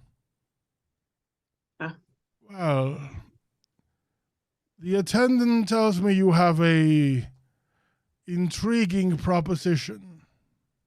Yes, I happen to recognize a friend as someone who's in debt. I'd like to pay their debt. Interesting. He brings out like a phone, and from here you can see he's kind of like scrolling through contacts. Pushes a few buttons and puts it on the table. Please select your friend. I look for Miko's name. You find her. You find the face. It's not under Miko. It's under Saki Hasegawa. It says 50,000 new yen in debt.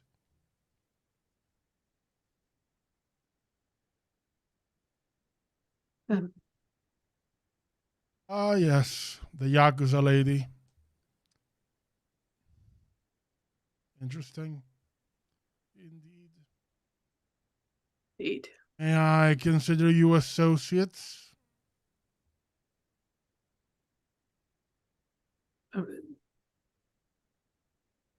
Of hers and her patrons? Yes. If that's what it takes to clear her debt, then yes. Let's just say we have a business relationship with her patron. This will forward that relationship. Very well.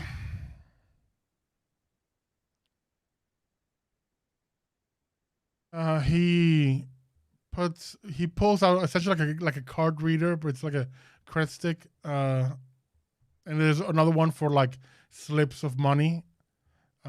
Says, I'm going to guess you're going to take some of your earnings to exchange them for this. Yes. Yeah. Very well, that's 30,000 for two of you. You are short 20. She pulls out the other 20 out of her account. 20 cred. And he, puts them in, gets money, says, very well.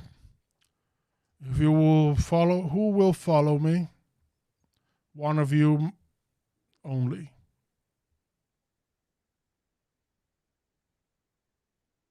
Matter of security, you understand. I'll go. Very well. Oh, no. Yeah, but Miko knows Nico. Oh, okay, yeah, go on then. Yeah, all right. Very well. If you'll follow me. And he stands up and offers you his hand to guide you. Again, she puts it on his forearm instead of taking his hand. He begins to walk away with you. And again, you all see that among the crowd passing, at some point, Nico and he disappear. Nico, for you, it's jarring. You're walking with him, and suddenly you step, and you're no longer in the casino. You're instead going down a hallway with doors on your side. The doors are all glass. At the top, they have a name. Below the name, an amount. And inside are people.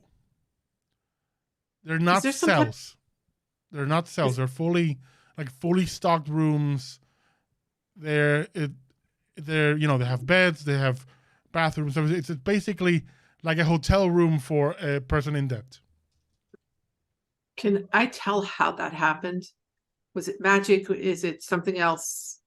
Portal technology? Let's have you make a logic and let's see. Sorcery roll. Okay. Interesting. Let's do that. Come on, dice.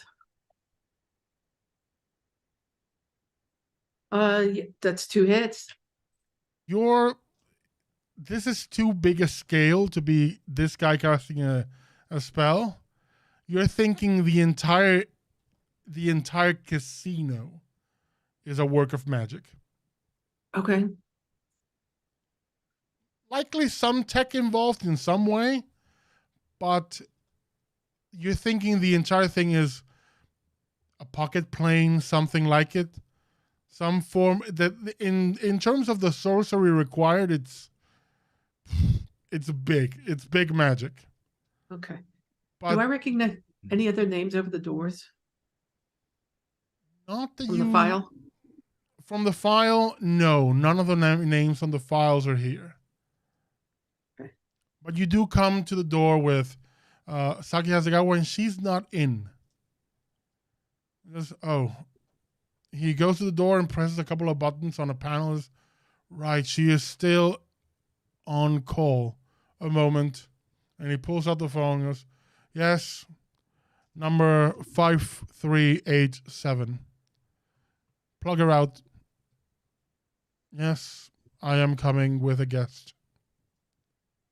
Hangs up, says, please follow me. And once again, offers his forearm. Once again, you walk a few steps and you're somewhere else. In this, you see almost like a massive server room, but it's just a bunch of. Imagine like the Matrix room in the ship in the Matrix, just a bunch of like beds for people to sit on, and she is plugged into a VR headset. In one, there is like saline in her just to keep her healthy. And there's a monitor for health, everything. She doesn't look to be in this like physical distress in any way. Mm-hmm. And she's being the bed is horizontal, it's being put vertical, and the bits of machine are being taken off. And she looks very unhappy. She's glaring at the staff around her. Nico makes sure that she steps into her line of sight. He looks to you, and there is a look of recognition.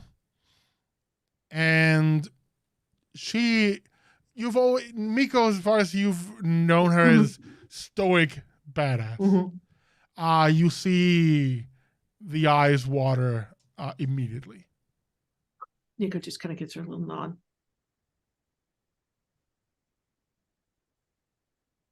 Your debt has been cleared. The guest has erased it. Word of advice. Next time you want to run out on a debt, do not attempt to muscle your way into our business. Next time we will not be so accommodating.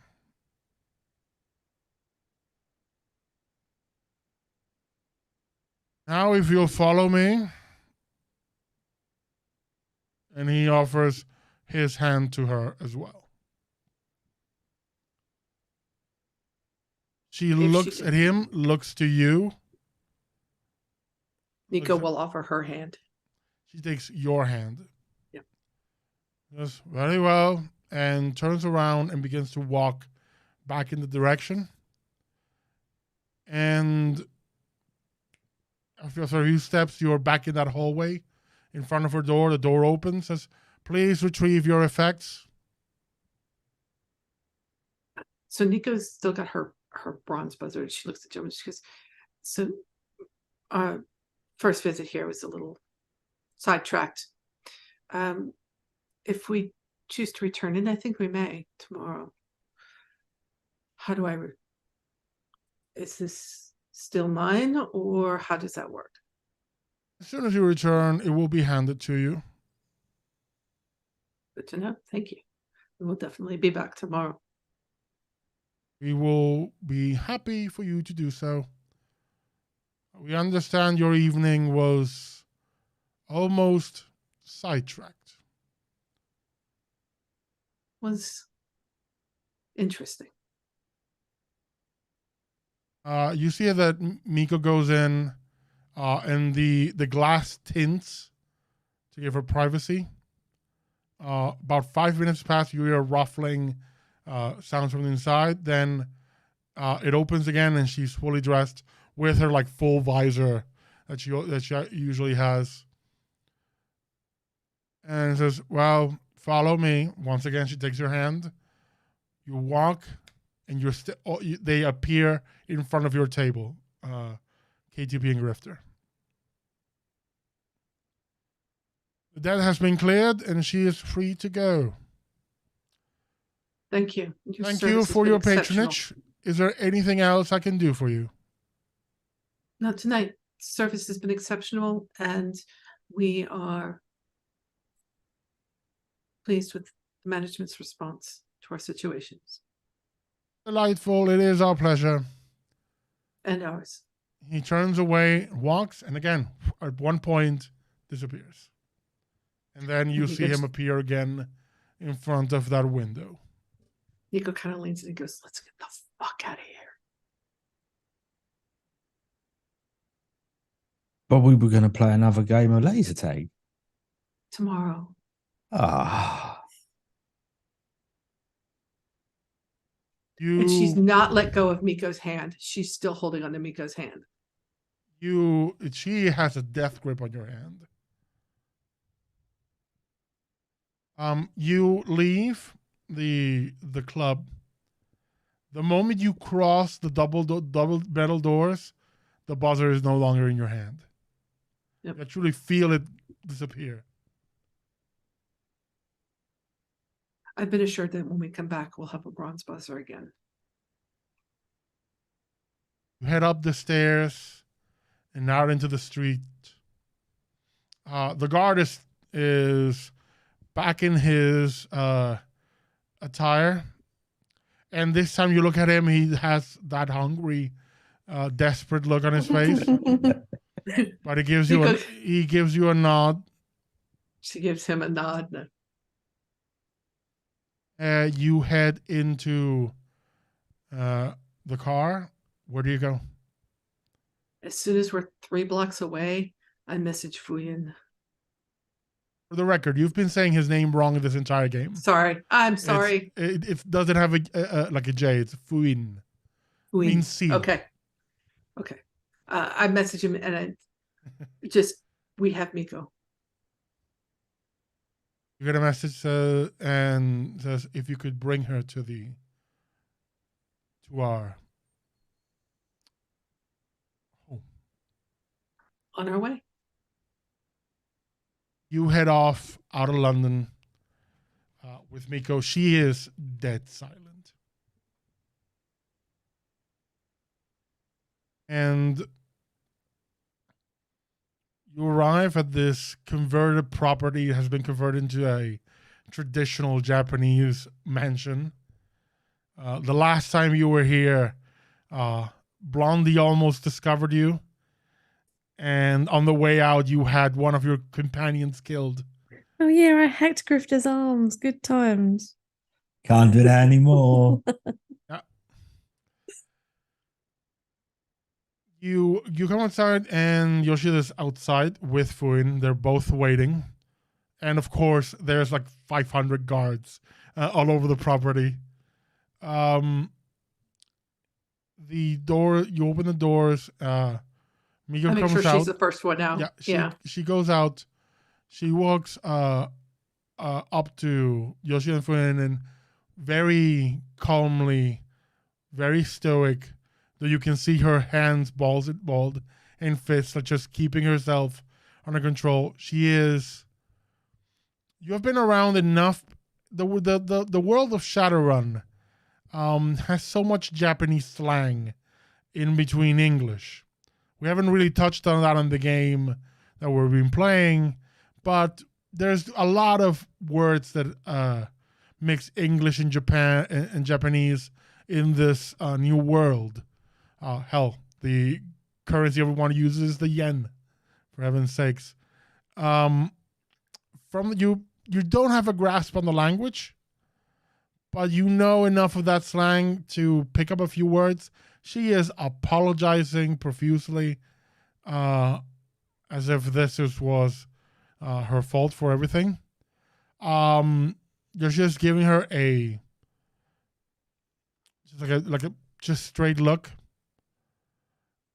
and when she's done, she says, "Are you done?"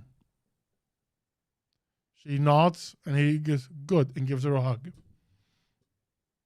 Just gives her a big hug, and that's that. The dam breaks with that.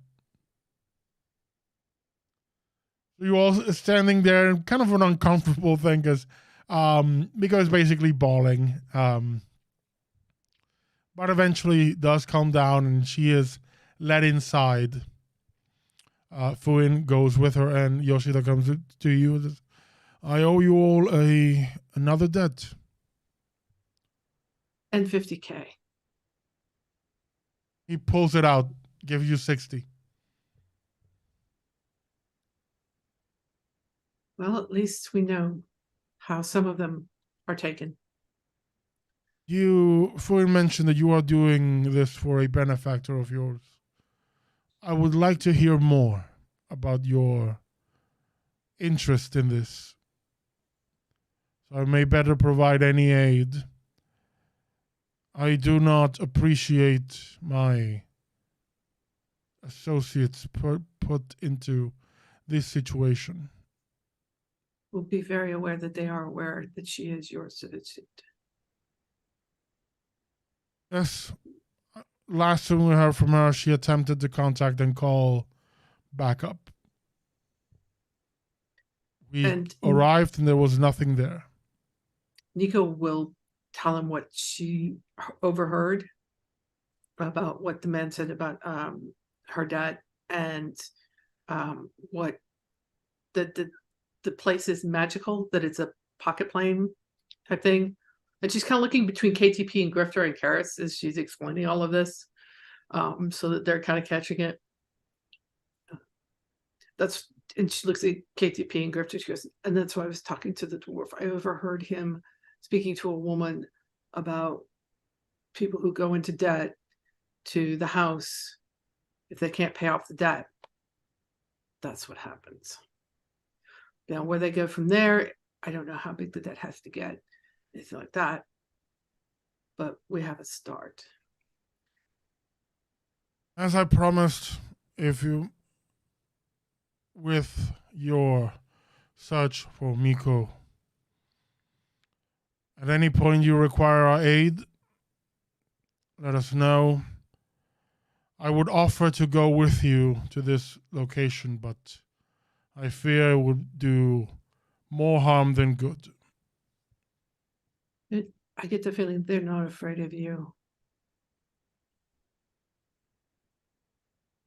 Be it as it may, my greater concern is that when Miko called, we were there within minutes, and there was nothing.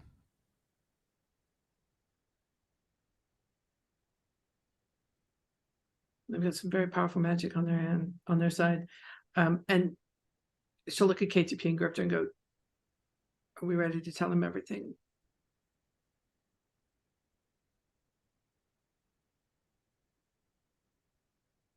Yeah.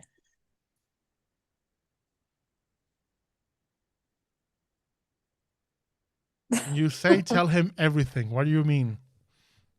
Everything that Malcolm told us.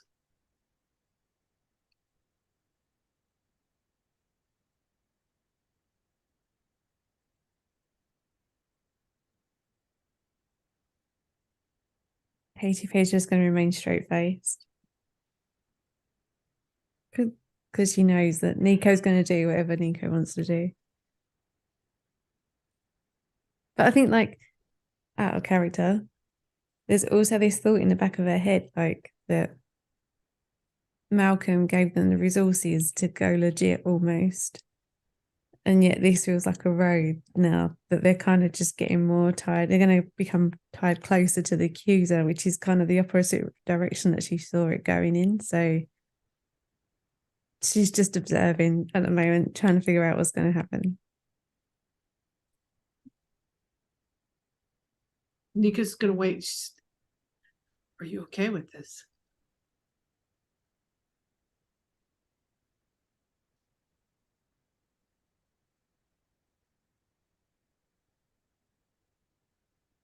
And so KTP says, you tell them whatever you feel you can trust them with.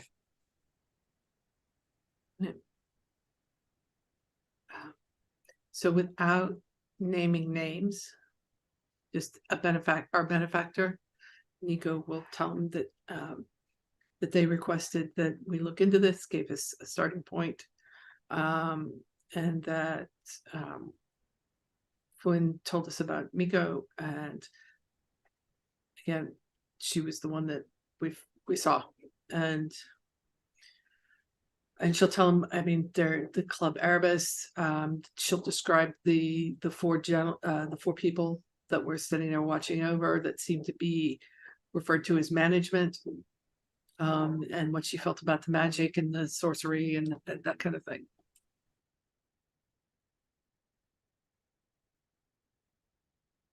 He takes it all in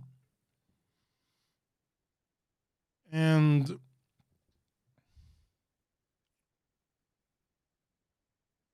says, do you have the names of the people that are missing? Yes, we do, on a file. And provide none that of them were file, there. we can use our own channels to try to track them across alternative markets.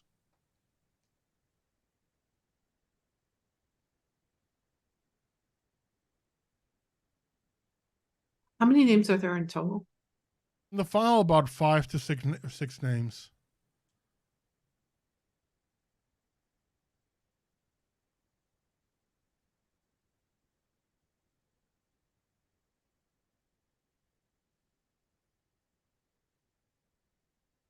So we know Those- that 8 people have gone missing in the past 2 weeks.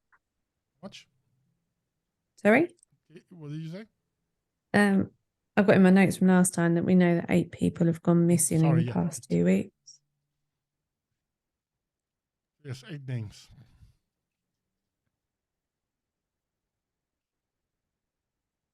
I ain't counting Miko. You okay with those names? Giving those names up, KT? Sorry, what was that?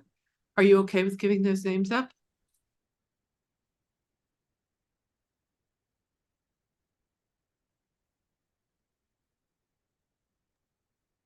I think, again, she's still reluctant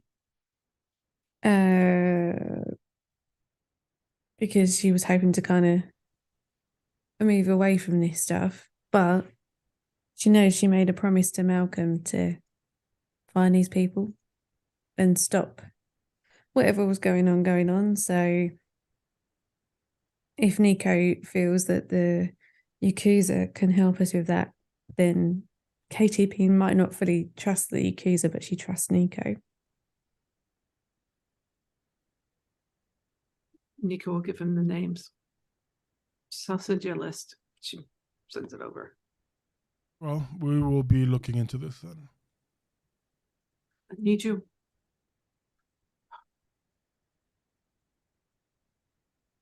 Yes. I need to know that you're not also trafficking in humans. This is not a line of business I participate in. Thank you. It's good enough for me. I bid you all good night. Once again, thank you for bringing Miko back.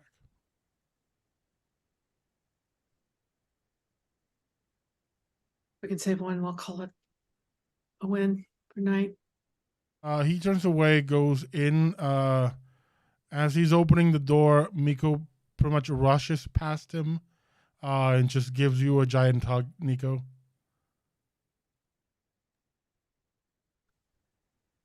And she rambles in Japanese for like 5 minutes. You would pick up fuck all except thank you.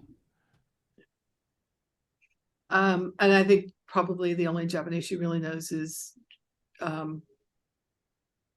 okay, welcome. After that, she dismounts and goes back inside, kind of bashful, but goes inside.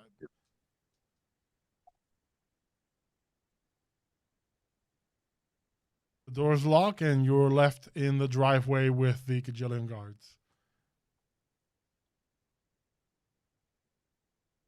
Well, that was a fun night out. Wasn't it just? Back home for a nightcap? Yeah, that sounds good.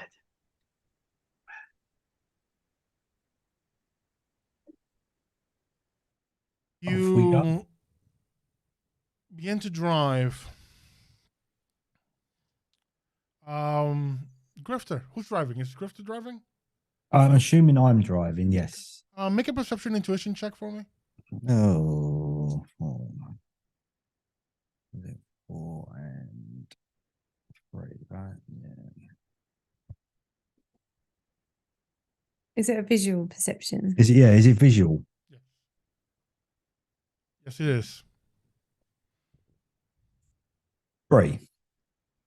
You are driving and you look at the rearview mirror, and as you're driving back, you see that there's an SUV following you.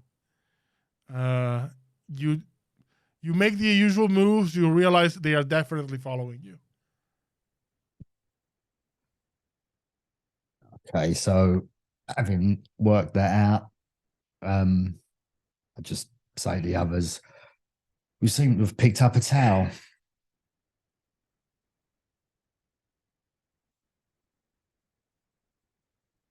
What's the plan? Do you want to try and outrun them, or should we just stop and see what they got?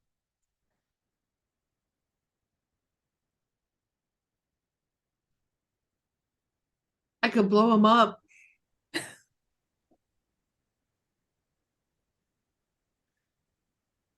I take it there's no real way we can know who's in the car, is there? So that's a no. Whereabouts are we? You're about 5 minutes away from the Yakuza property. Just heading back down into London. Because you're just outside.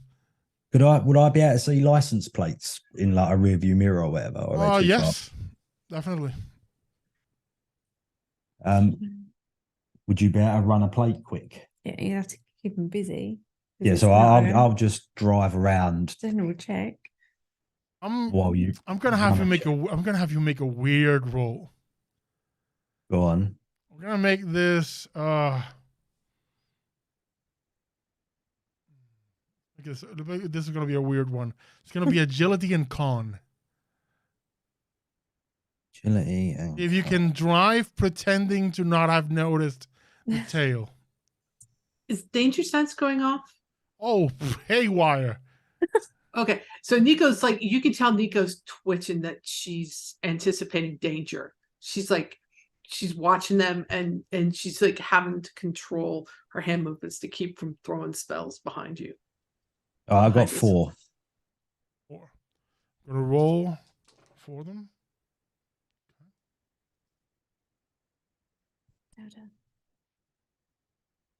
You are driving casually, trying to keep, in the same lane. But, in your nervousness, you gun the engine just a bit more. And the people following you, instead of being behind you, start coming to your side. It's going to be a pilot off. Now can I blow him up? How quickly can you run a plate? Or we're not bothered. We're just going to go for it. Well, there is a good chance that if I run the plate, it's going to be fake or... Yeah, fuck it. Let them pull up alongside. See if you can flip the car. Okay, that's going to be post-pilot checks. But you have no piloting skill. No, no. Well, yeah, yeah. Okay, but no, I'm only driving, aren't I? So I'm slowing down to let them pull up alongside, right? Okay, I'm gonna make a pilot check on these guys. You're slowing down. They're moving this, and they're gonna crash Nico's into like, you. tell me I can blow him up. Tell me I can blow him up. Do it, do it. All right. First the piloting, then we'll Yep. react to everything else. Yep. I'm going to spend some edge. Kat, do you want Grifter, I any- need you to make that piloting check. Agility and, Right. agility and piloting. Right, so it's just agility then. You need to surpass 6 hits. That's not going to happen. gonna It's happen. only a 7 dice pull, but Well, yeah, there is a chance. 6 sixes. There really ain't. 4. 4. Okay. Damn. This car hits your side, and you go careening into a street lamp and stop dead. The car is not totaled, but you are jerked, and airbags deploy. You are stopped, and you hear the sound of car doors opening. But the car's still running and stuff. As soon as Nico's able, she's gonna look out the window and toss a flame I'm strike. gonna need a body roll from everybody in the car. Difficulty of 2 to avoid getting stunned by the sudden crash. I'm gonna do an Okay. attribute boost first. Go and boost it. Yep. It's very low. For those watching, this is not the car that Sphere got from Malcolm. This is the one, the other one they got.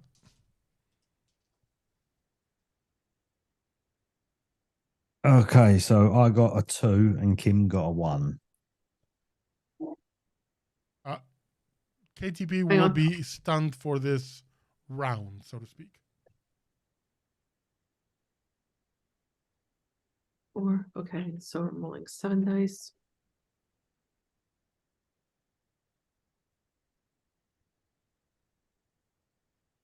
And 3. You are fine. Karis, let me roll for him. Yeah, more than fine.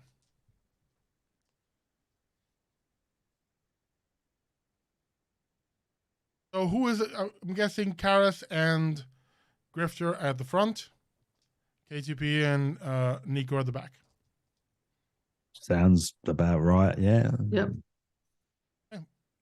So I am. I'm going to need you all to roll initiative. So I can't get my fire strike off yet. No, not for this one.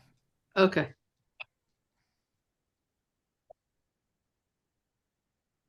Yeah, nice. I got 13. 8 for Nico. You're gonna do it for me? Or- Oh, well, I thought you was unconscious. I'm guessing I still need to know what my initiative is. 2. It says 8 for me. So, okay, let me just jot this down real quick.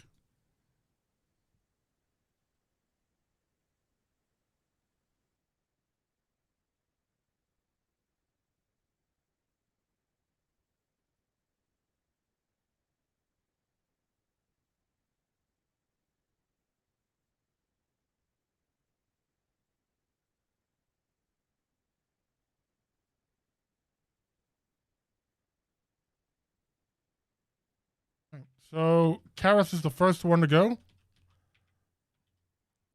And he will just open the door and move towards someone that he sees outside. You can actually see him from the windows. There are 4 individuals outside, 2 of them with guns.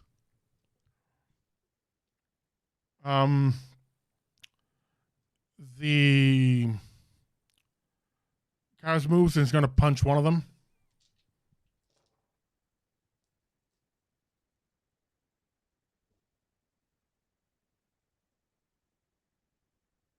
Roll for the guy to dodge. That's a piss poor roll. With Karaz's strength, this guy needs to roll his body to resist 7 stun.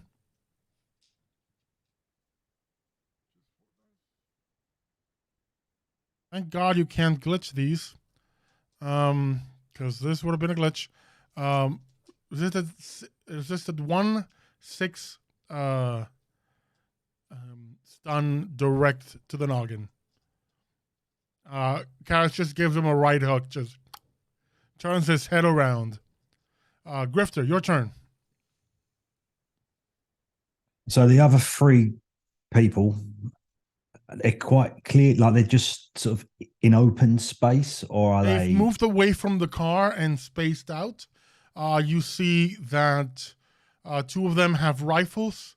Another one has what Nico would clearly detect as a focus. And the other one doesn't seem to be armed. right? So if I was to stick the car into reverse and just try and reverse over backwards and hit them, You wouldn't I be could able get- to, because your car is like here. They're standing to the side of the car. right? Okay. We wouldn't have any other weapons in the car other than what we brought You with us. have you have the gun, the pistol that you were given back on the way out, Okay. and that's about it. And your gun arm, whatever, Yeah. unless you brought your arsenal and left it in the car. Yeah, well, it's a bit late to make that decision now, and it really should have really said that at the beginning.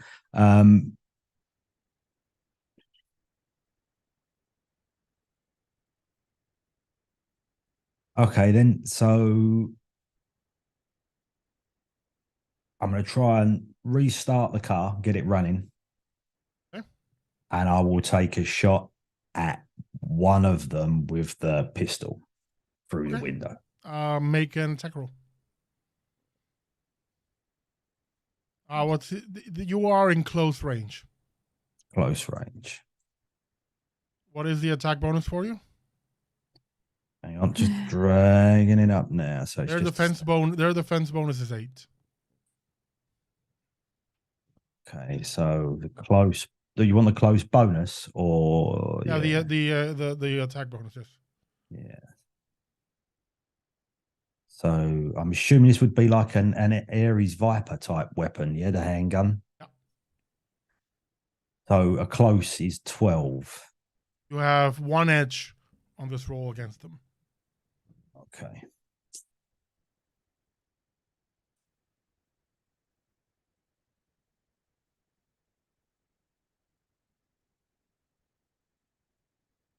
Oh wow. An edge. An edge. So that's a re-roll, isn't it, on one die? Mhm. Oh. I only got 3 hits there out of a massive pool of dice.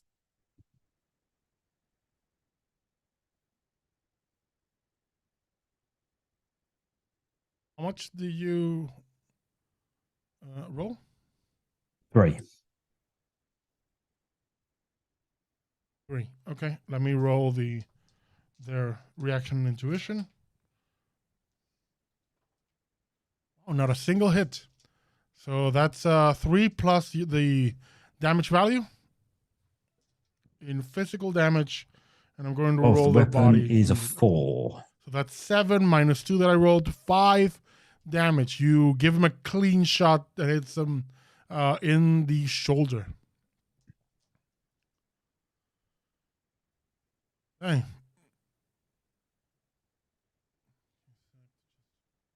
I'm assuming that's me. Did I manage to start the car? That the car's running? Yeah, you can get the car running as a minor action, and you use your action to shoot. Okay.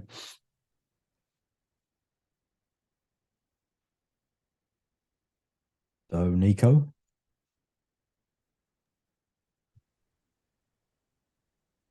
Your turn. Okay.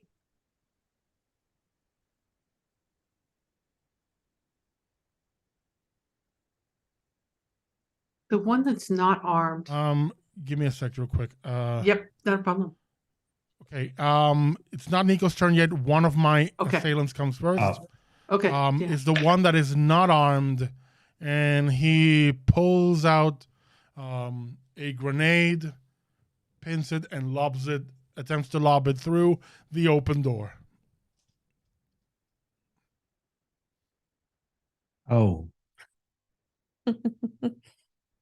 So I am going to need all of you to roll your body. I'm going to roll quote unquote damage for this. That'll determine the difficulty.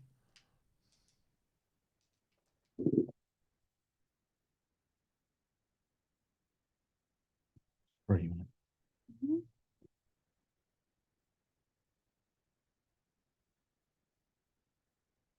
We both got 2s. Okay. Nico? You're muted. I had to read to see how long the body boost lasted, so 2 seconds. Yeah, 2.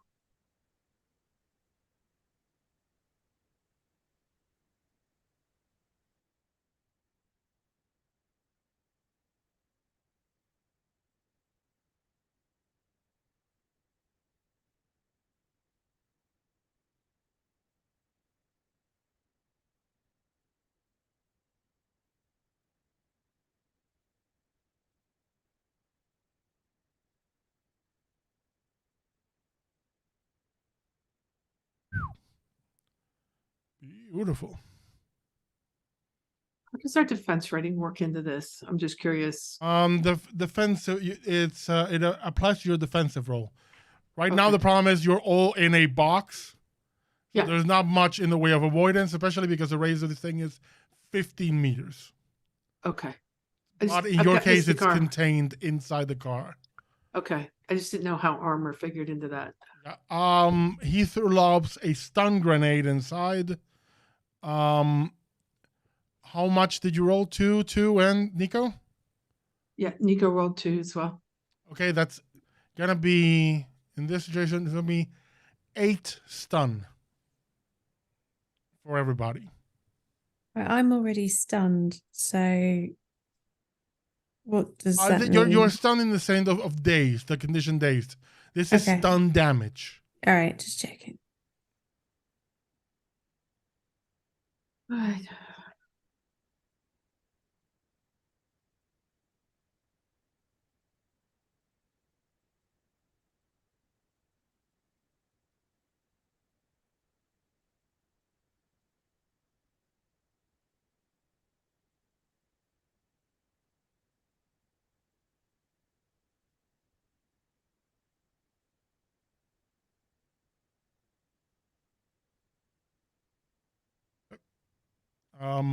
In addition to that, you are blinded, deafened, and dazed. So KDP, you get another round of daze. And for the rest of you, you are dazed for the round. Haven't I got something that stops me being like flashbangs? Did you install that mod? I thought something. I did have a mod that I might be tripping. Okay, so yeah, for those in case you don't know, dazed reduces your initiative score by 4, and you cannot spend edge until you recover. So I've got flare compensation, whatever that was, but I haven't got that written down. Let's look actually. flare compensation. Let's look it up. 275.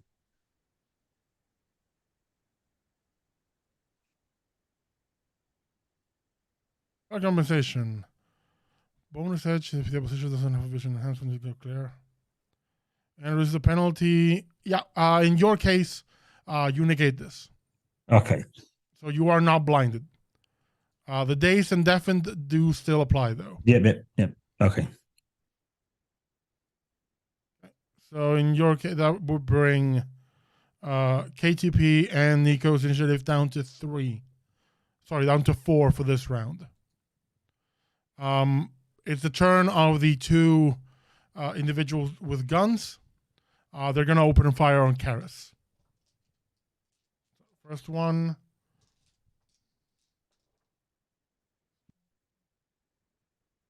Karis is going to roll his defense. Spend 2 of his edge for 2 rerolls. Okay. Karis avoids the ducks behind the door, and your car has been, as I think I remember correctly, you took it to one of your shady mechanics who made it just made it top of the line bulletproof bullshit. Yeah. So he covers behind the door. Next one is gonna shoot Karis. Okay. Karis will roll to defend. Karis gets shot. Rolling his body. But he reduces the damage from 7 to 2. Rolled spectacularly high. Karis is still going. That brings us then to KTP and Nico. You both have, you cannot spend edge for this round, and you're also blinded and deafened. Okay. Can Nico feel around to find KTP? Because they were both sitting in the back Yes. seat together. Yeah, you can reach Okay. out and you can touch KTP. Yep. All right, going to do that, and then I'm going to cast heal on her. Okay. 8. How bad is Nico on stun right now? A lot. She's got 2 boxes of stun left before she goes. Will this drain potentially put Nico under? It could. It could. But let's see. That's 8, 9. Okay.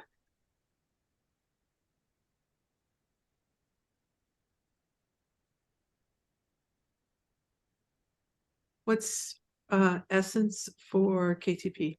6. Okay, so 5 minus 6 is -1. So that's 6 total hits.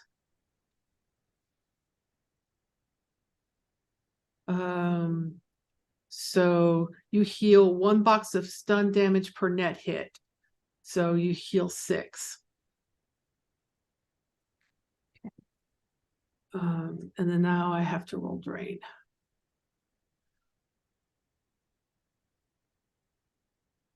How does this go for Nico? By the way, did you take off the dice? Yes, I did, Well, because it's equivalent to the the added dice she gets for her foci, okay, whatever. cool. Oh, well, we've got a reroll. Even for me, yay!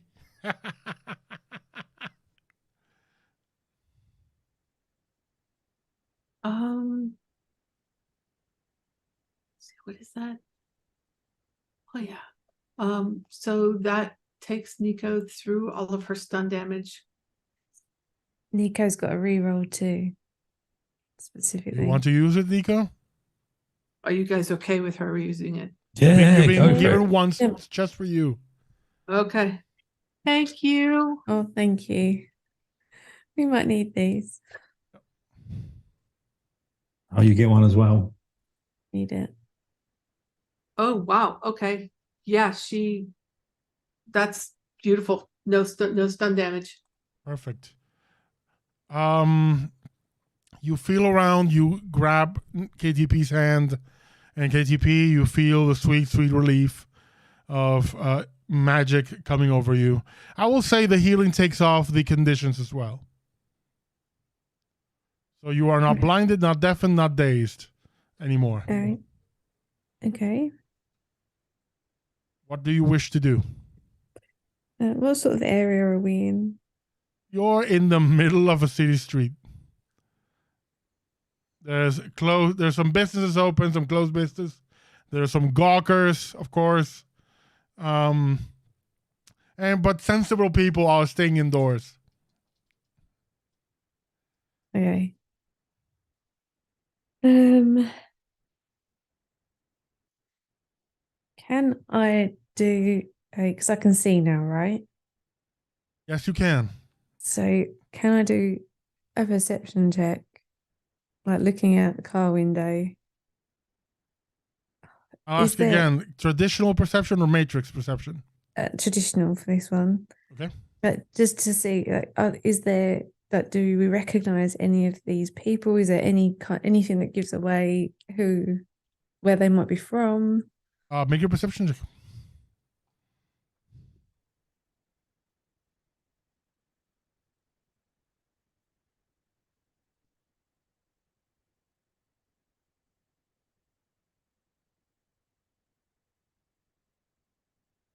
Three.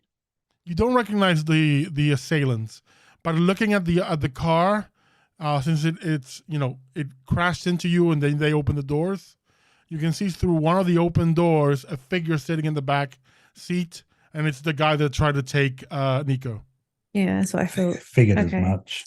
So in that case, then, I am gonna send a message to Mr. Sexy Yakuza. Just so, like, with our location. So, Help. yeah, it's in trouble. Need help. Okay. For all intents and purposes, like, turns in Shadowrun happen in seconds. It's always combat in most of these games. If you can handle for 2 rounds of combat, backup will arrive. Normally it would be like 20 rounds, but to make things palatable and fair, let's make it 2 rounds. If you can hold on for 2 rounds in whatever way you can, hunkering down, whatever you need,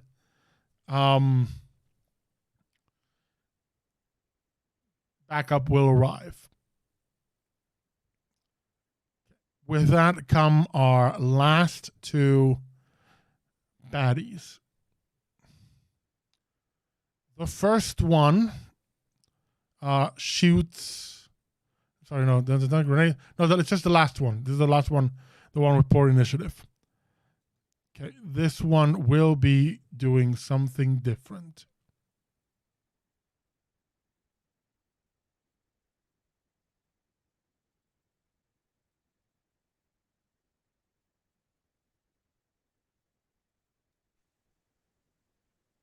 As in different serving drinks, or Wait a sec.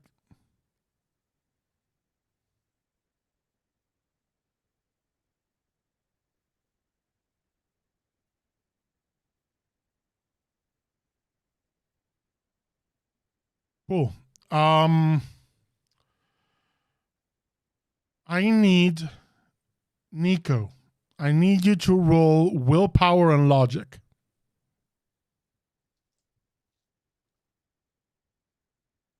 I'm going to spend edge from my villainous pool to get some extra dice on this. There's a +2 in chat, Cat, if you need it.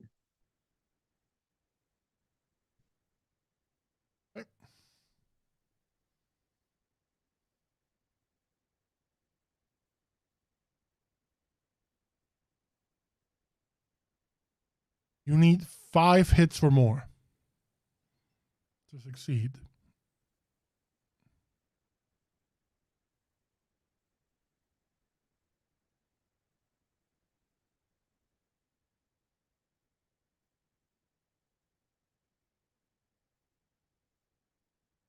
You're muted. Sorry, is this a sustained spell? Give me a sec. To check real quick.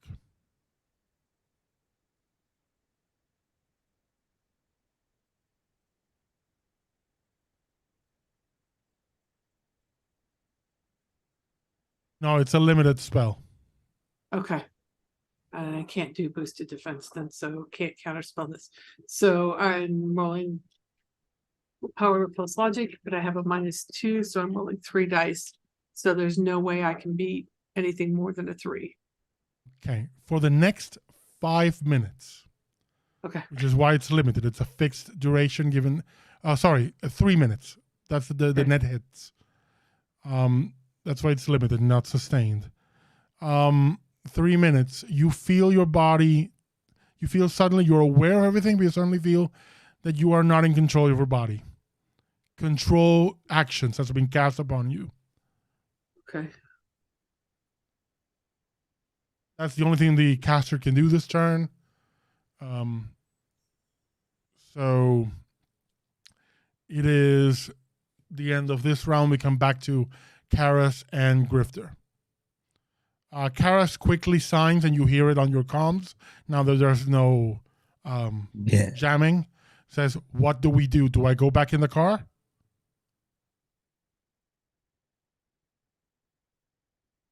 You can freely answer, except Nico. Is everyone in the car except Karas? Except Karas. Because Karas jumped out and went to punch a guy. So I could just, if he rocked got him, in, I actually. could boot it backwards, couldn't I?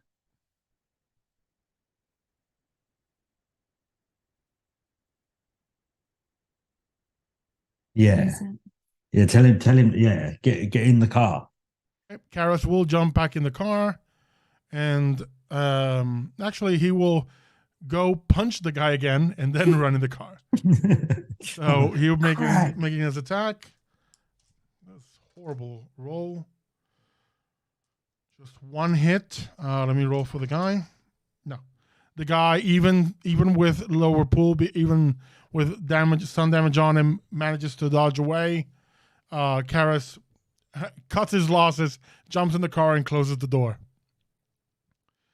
Though you do have, you shot through the open door, so you don't have a cracked window or anything. And that is Karas' turn. That brings us to you, Grifter. Okay, so car's running. Mm-hmm. We went into a lamppost, so we couldn't go directly backwards because they were pulling up alongside us, right? So, without too much skill, I can just put it You reverse, can just move back, yes. floor it back. But while I'm doing that, can I shoot at the same time? Being the, gun-toting genius. In this case, I will make you roll the piloting. Say that again. Because sorry. I will need you to roll the piloting because you are right. So I haven't got keeping your attention on two things at the same time, like driving without looking back, without maybe hitting anything, or rearview mirror, and also concentrating on the firing. So you're gonna have to. In your case, what we're gonna do is you have one of your pools is agility, just agility. The other is agility and firearms. What we're gonna do is you're gonna make the piloting roll with just your agility. Okay. And the firearm roll you're gonna make with just your firearms. Just the firearms, right? Okay. So usually we would split the middle or take the lower. Yeah. I'll just split it out this way. Right. So this is the driving part. Yeah. You need just one hit on this. I've got 2. So I've got 2 hits for driving. You're heading back without issue. And then this is the firearms. What are you shooting? Just the handgun again. So it's the Who are you shooting? Who am I shooting? The guy Karas punched?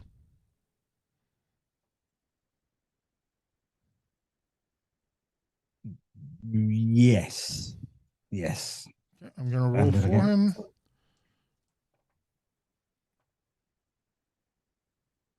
I have 1 hit. Okay, I got 4. Okay, that is 3 plus 4, 7. I don't have enough. Actually, no, I do have. Can I survive this? 7. I can survive this if I roll really well. I did not roll really well. Center mass, straight in the chest. Dude drops immediately. So we're down to how many baddies now? 3. 3. I'm going to quickly look at the car. Your car is essentially a combat. No.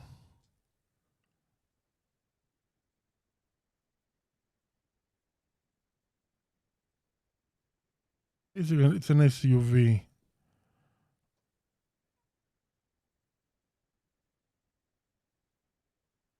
There we go. Range Rover. We're going to use a Range Rover. Just to take a look at their acceleration value. I kind of like the idea of us driving a Range Rover. Okay, and acceleration 12. Basically, you move 12 meters back in one round. If you keep the gas pressed, that adds to the acceleration, and it's more and more and more and more. Okay.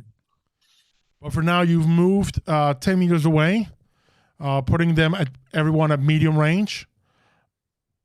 I am going to make some rolls for my gunmen who come next. Well, one of my gunmen who comes next. No, actually, it's my grenadier who comes next right now. Sorry, the switches in initiative make me lose track for a moment. But yes, the grenadier will chuck a grenade to get it under the car. I'm gonna need you to make another agility check to avoid basically using your piloting or lack of it as your defensive roll against this. Right. Okay. To mitigate some of the damage. And I'm going to just see how well his roll is.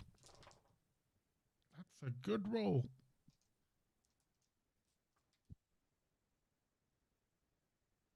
I got 7 hits. Okay. So I've done my roll. That's So you want me to?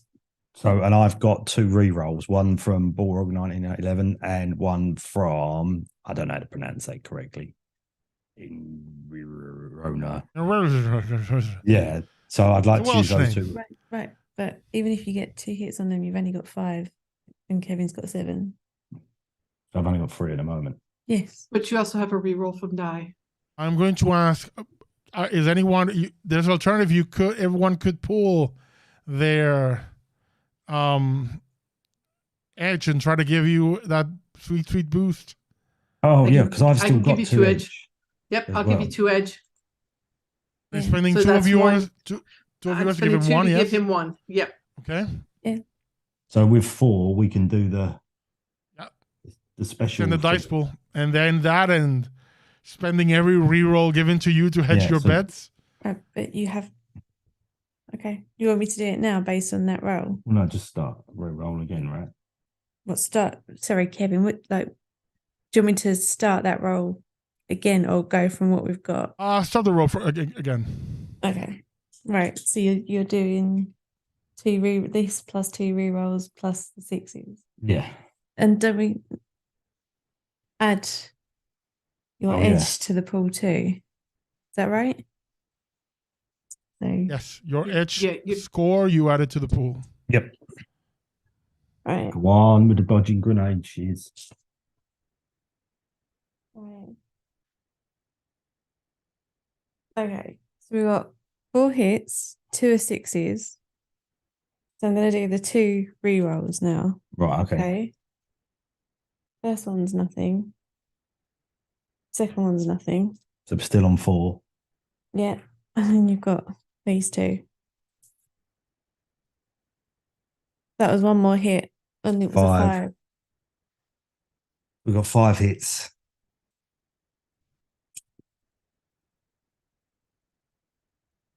I'm just checking something. We tried. How much did you roll? 5.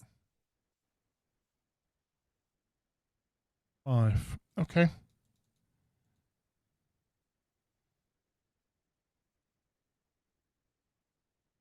Just trying to look real quick at the armor for vehicle armor. There we go.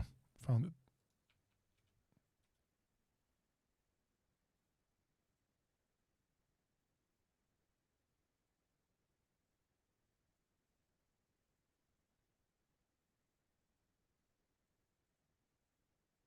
Trying to find. Okay.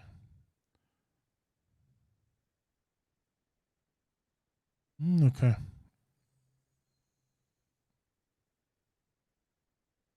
Right. So the armor on the car is 10. That means this is basically hardened armor, which means that unless the damage deals at least the damage, the damage on the, at least that amount of damage deals no damage. So if it deals 10 damage, nothing. If it deals 9, nothing. If it deals 11, you take 11.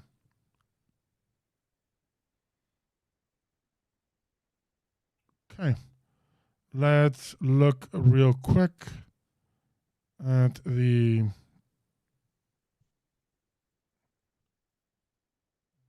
gear just to look at the damage of the grenade real quick.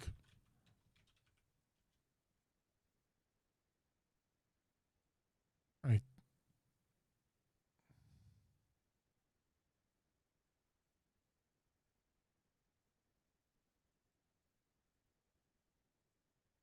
Is that what it is? Or am I misreading this? Fuck it. Well, fucking rules are so cumbersome. At times.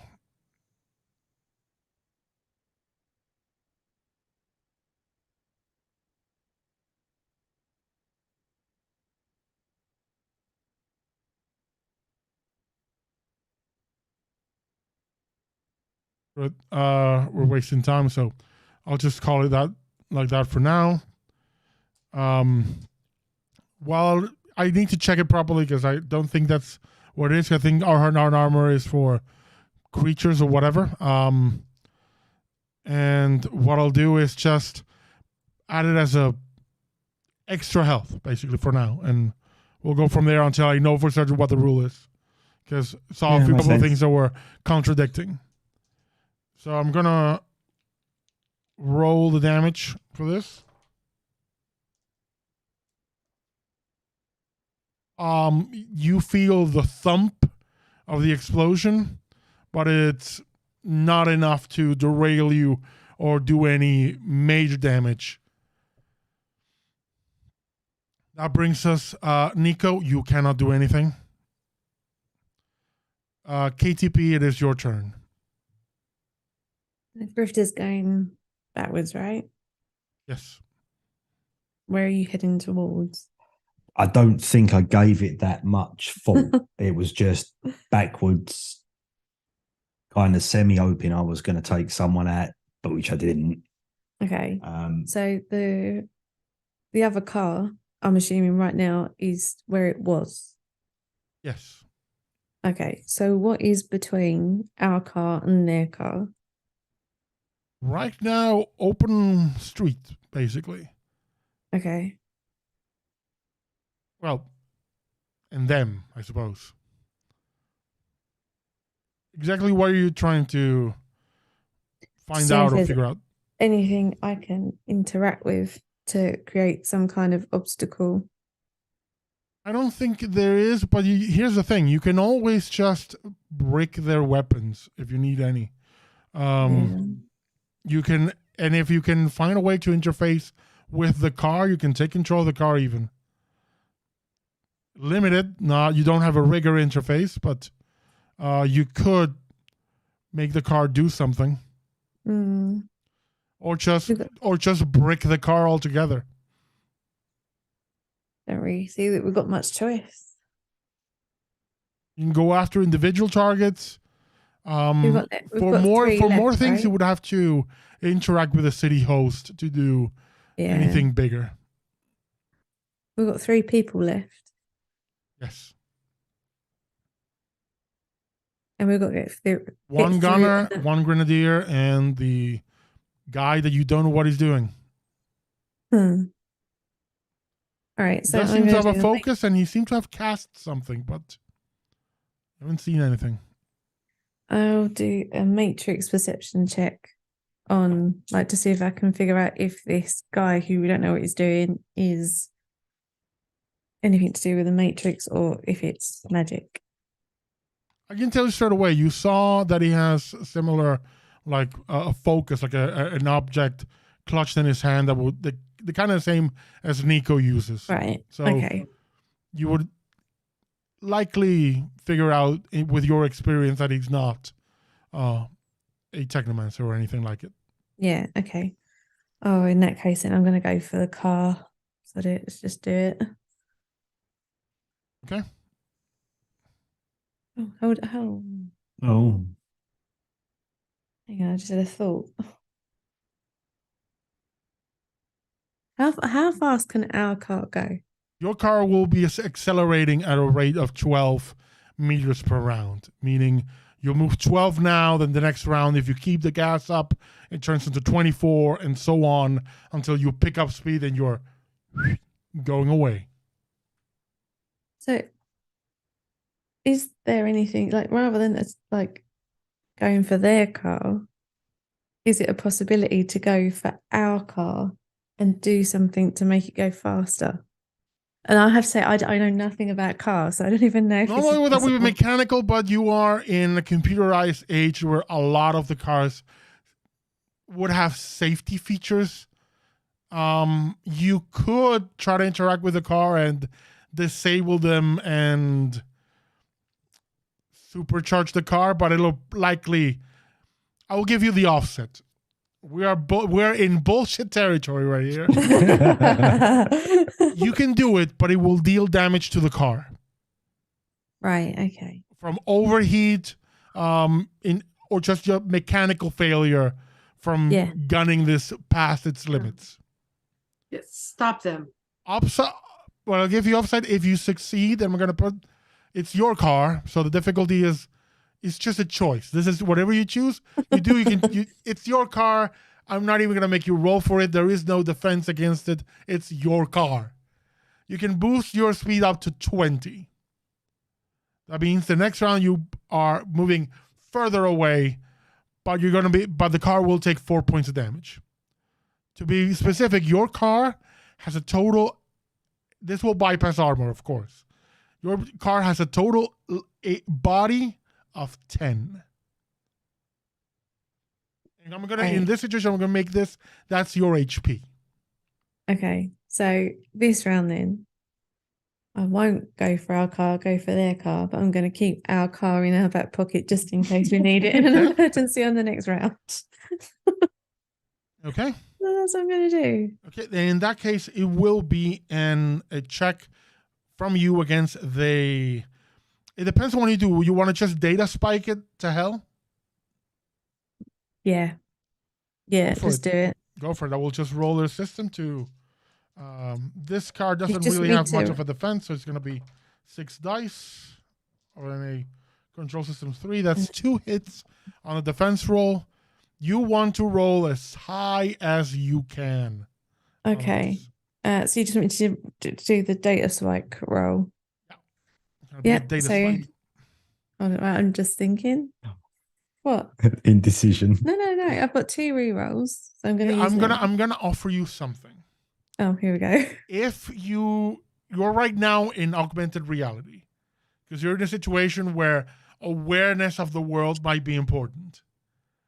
If you go full VR into the Matrix, leaving your body to its fate, you will get 3d6 more initiative dice, which means 3 more minor actions, which with your normal minor action, you can cash in for a second major, which means you can double data spike it if you want. Yeah, fuck it, do it. Okay, let's do that. Double roll that. And you want to get to 10. Right. Get to 10 hits in total. That car is not moving again. Okay. So I'm rolling data spike twice. I have 2 rerolls Yes. and I've got 2 edge. So I might just chuck them in and do another 2 rerolls to do 4 rerolls in total. Right? Yeah. Wish me luck. Do this. Oh no, hold on. Oh no, because that might not work though. Right. So those watching, we're going a bit over time because this is our last game of 2022. And as a gift for this roll or these pair of rolls or the rolls until the end of the game, normally I only allow 1 cash in of our points rewards, be it a +2 or a reroll per roll. I am removing that limit and you can spend as many as you like to make this shit happen. Can anyone donate me an edge? I can't out.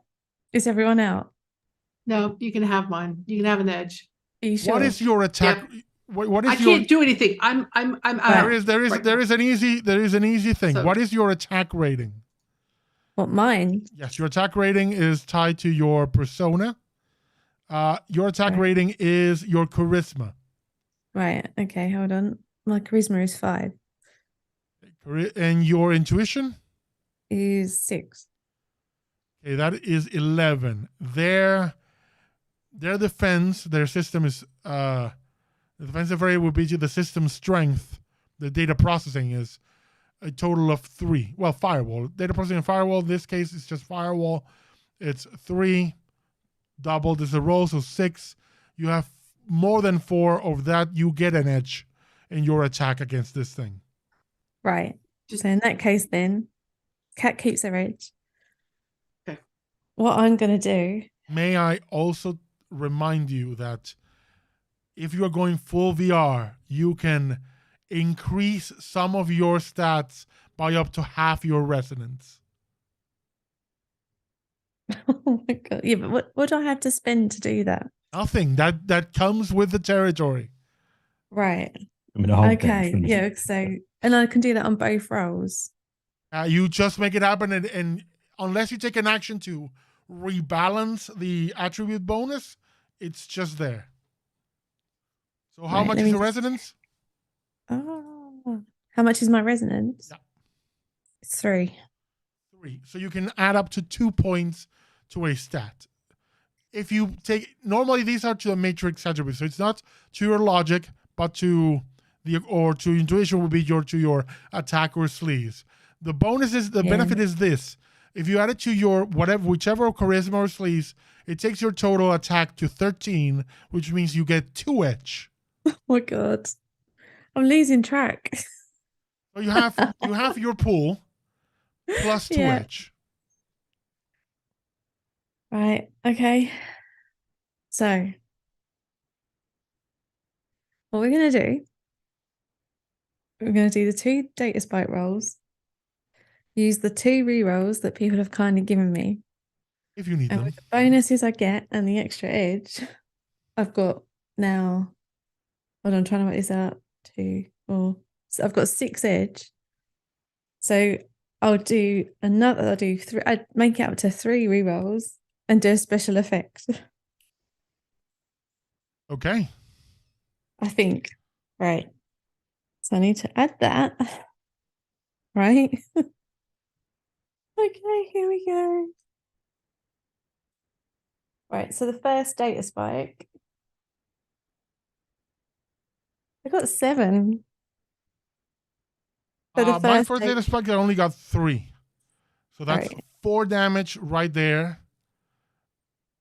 So that let was me the first let me just spike. check real quick the data spike, the damage. Data spike is your attack attribute, which is, you said is charisma, which Yeah, was so 5. 5. We'll make it Yep. 7 because that's the one you added to that. It is rounded down. Rounded up, sorry. So it's 3.54. So you got in total 4 hits plus 4 damage. That's 8 damage on that data spike. Right. We're going for the next one now. The next one, I'm going to say this one is the one with the special effect.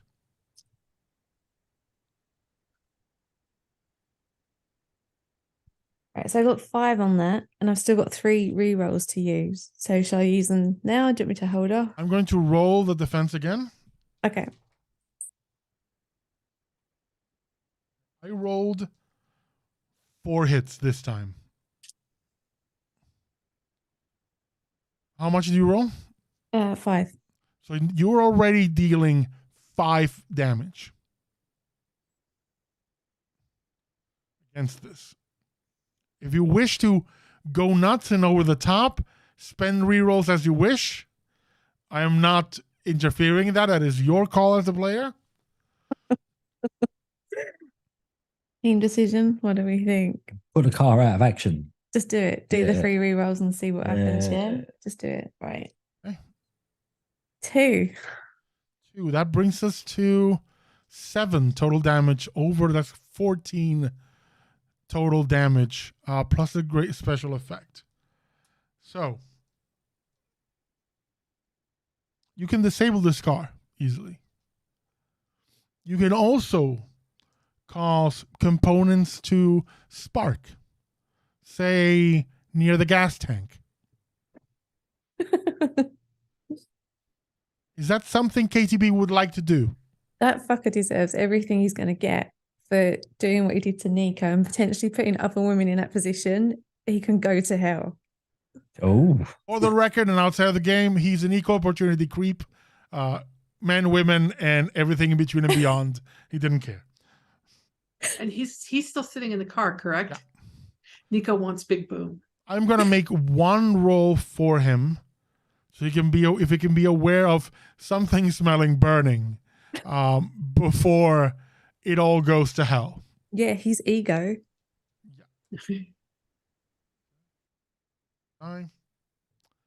He succeeds. No. He sees sparks flying, so just something wrong, and smells smoke for a moment, and he goes to get out of the car, phone in his hand still, and this car goes up. The 3 guys that remain, the combatants, no, they won't defend. They can't defend. This guy gets a roll to see if he can mitigate some of it. And just, drop, dodge, and roll. Unfortunately for him, it's 4 dice. You rolled 2 hits. That means the damage of 15 physical is being reduced by 2 for him, just from a dodge, so that makes it 13 physical. He has a body of 4. Actually, no, he has a body of 3. I established early on that he is not healthy. He would need to roll the 3 hits to survive. Not be in good condition, not be standing, but survive. Lightning sparks, the radio switches. Now for the greatest hits. This car goes up in flame. People get shocked. The people who are outside gawking run into the pub, into the bar, into the McDonald's again. They're freaking out. This car goes up, and shrapnel and fire. It's a ball of fire. The 3 assailants, I'm going to roll their bodies to see if any of them can survive. These are more physically imposing individuals. They each have a body of 6, so maybe they can survive. First one, dead. Second one, dead. Third one, it's not going to be a good life.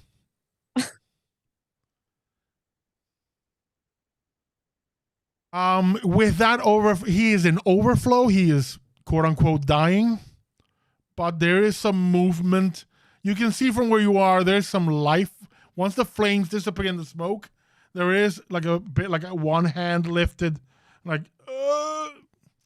Nico, you recover control of yourself.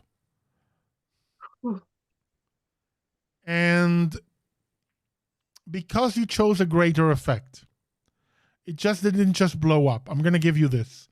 The explosion rocks the guy's phone out of his hand, and it flies and lands right next to your car. That's handy, isn't it? By guy, do we mean sleazy Let's- guy? Let's Sleazeball. take his phone. Let's take his phone. Oh yeah, we're gonna Yeah. try everyone who he's acquired. He's gonna try and get. Sleazeball will scum again, is his name. You grab his phone, and in you see a shipping manifest. And the shipping manifest has names. And they're all tied of businesses with Hades. And that is where we're going to end our session.